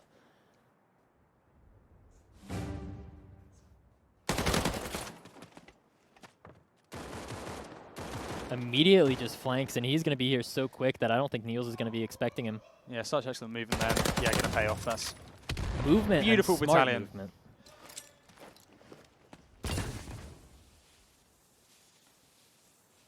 Now it's going to be up to Robert. Not sure he's going to be expecting him. Zlatan looking to get himself an ace. Oh, Maglin steals it from him. I think I actually heard him yelling at him. He was looking for that pretty hard, but tying it up here, moving into this round, I don't know what Sector 1 can do. They were looking so strong, but then those last 2 rounds, things didn't really come together. It's either they have so much success. I guess the gunfights are all happening in yellow, so if Sector 1 plan it, they almost always win the round because they have that control, and if London Esports have it, then if the bomb's dropped, then Sector 1 has to come pick it up. So it's kind of a battle of yellow, and I feel like London Esports are winning it more often than not. Yeah, for sure. Both teams seem content to battle out there, but definitely London have the advantage. So maybe it'd be nice if Sector 1 would explore other options, and they are indeed as they go for this big split now. But they do have the bomb left in spawn, so perhaps not. Zlatan going to be upset as I believe he did die through the smoke there from Robert. Kosjay winning an important gunfight in green. He is traded as Mylant's able to kind of push through. Or actually, Mylant gets Dins, who stuck around, but Blues with that kill onto Daxton, and they're going to read that this bomb needs to be picked up. Still in spawn for some reason, but they're going to grab it and run this straight to site. So this is going to be a hefty retake for London Esports. They have no presence over there, and that being said, Sector 1 are going to be able to pay this post plant kind of however they want. Yeah, no, definitely that split early on paid off. They do go back to that B site now. They do have full control of it. Delita picks up the frag. Some unhappy people there playing as we hear them shouting out, but 2 versus 2. Niels does pick up Delita and it's down just to Mylant to take this into match point for his team, or give match point to the opponents. Yeah, I don't know. He doesn't have a strong economy on his team, and he's got so much money on his character right now. MP40, car, and a smoke.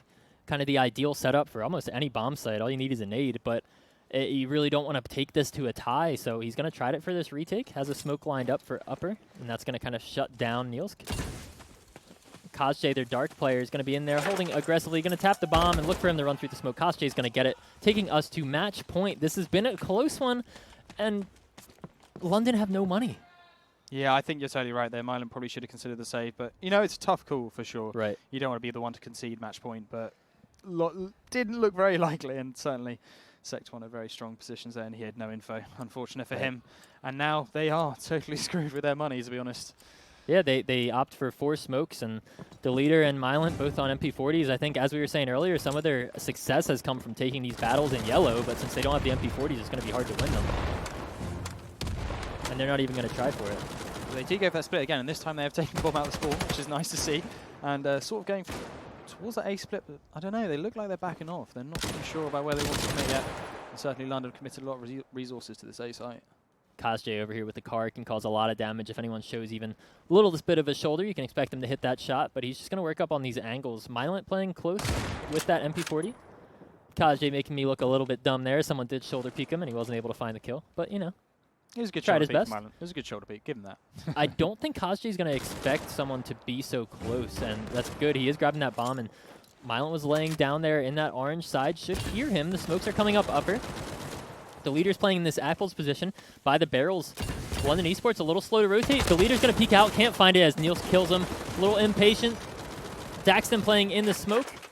Not sure he's going to walk through, and he does drop. Looks to get a kill, but can't find it as Niels finds his second of the round. Meanwhile, London Esports are just trying to find any kills on the other side of the map, but it's just not happening as the bomb is now fully planted. A 4v3 in Sector 1's favor. London Esports going to have to come up with something big here. They're doubled up in Dark Barn, one B long and one upper. So lots of work to do, lots of kills to find, and they need to start early, and that's not how it's going to happen. Kazj with a nice kill onto Mylent.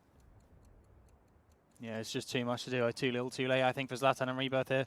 Zlatan maybe will able to pick up Rob here as he comes around the corner, but it's not going to be enough. Oh, just about does it, but there's time. Only 20 seconds left. Players in window, players in dark. And just one guy left as Rebirth goes down as well. They're not going to peek this. Someone shows their shoulder a little bit just to delay and make him shoot a bit.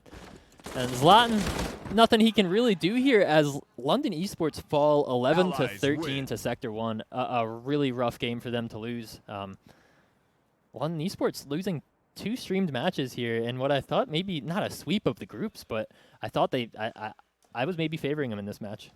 Yeah, I mean, for sure, it's tough for them to take. I mean, not the start they wanted, but certainly it's great for the tournament ahead of us. It shows how close all the teams are in terms of Sector 1, London, you know, Western Jesters. See them all perform and hopefully see Endpoint and Sentinel real soon as well. Yeah, I think that's going to be the next streamed match, and that's just something I think everyone's looking forward to. It's just these Sentinel boys are so good on LAN, especially XLZ Ghost or Mike, who was on the stream earlier and has been walking around with his headphones in, playing something under there, probably some 2 Chains, just getting ready for the match. I really haven't seen Endpoint play today. I'm assuming they probably won both of the matches they have played, but I'm feeling bad for London Esports. I think they really needed to have a strong group performance, especially coming from Victory Land. Obviously, no one going to be knocked out today, so it's not like they're fighting for their life or anything, but it's going to be hard to have 2 early losses in a round-robin group like this. Yeah, it's going to be a tough pill to swallow for sure. And I think also Sector 1 lost to Endpoint already today, so, and London are well aware of that. So losing to Sector 1 is not going to be playing well in their minds right now. Yeah, and I just got word Endpoint is actually 3-0. So Sentinel versus Endpoint, I think Sentinel beat MAGA 13-7, and they beat Liquored Up, and that I can imagine were both kind of stomps. So Sentinel going to see some of their first not actual opposition, but some of those kind of top-tier teams that have been early in the day. Wow, harsh, man. Is it noon yet? We've seen what 4 matches already, idea. 5 matches already. Yeah, I think Sentinel is the NA wild card. Can they really go head-to-head? We've seen them in Premier League, Open League. Even in Fragadelphia, they came close, just unfortunately couldn't make it. So I think this is going to be their test of strength, obviously, going up against Endpoint, which I was going to say we're the strongest team, but not really anymore. We're going to jump into some replays, though, from that last game, and I'm excited to see what we really have. We're going to jump into it, and this is going to be Dins here on the 3rd round. And this was actually the the kill that he got through the smoke. It was there's just so many different rounds of through the smoke kills. Braddock actually did get this Rebirth with one important, and this is just opening frags that really kind of set off every round. Oh, this was beautiful right here. This 2K picks up the player there and just turns around and smashes someone through the head on Arch. Beautiful. That was a huge round for Zlatan, and I think he wound up flanking all the way around and was able to get the kill on the diffuser as he tried to stick it. Zlatan, just such a smart kill, or a smart player. On every round we've seen, it's just been big brain plays, and this is the one I wanted to see. The Daxton big brain waiting play. He just pops up here, and I like who he chooses to kill first. He doesn't go for the guy on the stairs. He gets the too close, and then winds up getting a 4K this round, just winning basically every gunfight he gets into. And I think he ended the game with, what, 23, 24 kills? Yeah, certainly he was top fracking the server, and yeah, I think this was just a great play all around, and also shows like patience and also not being too greedy. You know, he got the 4K, but he took in his own time, and yeah, I think it was beautiful. It's just a shame that obviously he'll be kicking himself for not taking it in some more opportunities, or his team helping out a bit more, so he could have got the 12-12 or more. Yeah, it's got to be frustrating. And I think Zlatan even came close on a ace of himself. But this is what I was saying. The London Esports guys all had such great individual performances, and obviously so did Sector 1. Din's with a nice knife here. And it's just it just didn't really come together. Look at this. I don't know what happened here, man. I mean, I'm gonna have to go ask Niels, because like, is he playing on a mobile phone? Like, how is he not seeing all the sides there? I really thought we were gonna see like a server disconnect or like an Ethernet picture on the phone. Like I thought the server had crashed, but maybe black bars, maybe playing like 400 by 200 res or something like that. Just 10 FOV. I have no idea. Yeah, I'm gonna bully him for that later. Don't worry, that's fine. Okay, well, good. One of us will do it. But that's about going to do it. A very close map. Sector 1 edging it out 13-11. And now that we've seen what Sector 1 beats London 13-11, Western Jesters beat London 13-11. Hopefully London Esports can eke one of these out. I'm really hoping to see some of their success, but just makes me more excited for the rest of the games we see. For sure, like the next big opponent for them will be Sentinel and Endpoints. They'll definitely looking to take a strong result. And Endpoints certainly already having beaten Sector 1, that's going to be a tough ask. And Sentinel, a bit of an unknown quantity for them perhaps. So yeah, it'll be interesting to see. And that's going to do it for now. I think hopefully we're going to jump into the Sentinel endpoint as we were talking about earlier. We're here in Huntington Beach basically all day today. We still have a lot of matches ahead of us. Going to make sure I get the scores here on my sheet. But if you're in the Twitch chat, make sure to do !bracket, and that will help you keep up with basically everything. Lots of matches going on and a lot more to play. So stick around and we'll be back in a bit.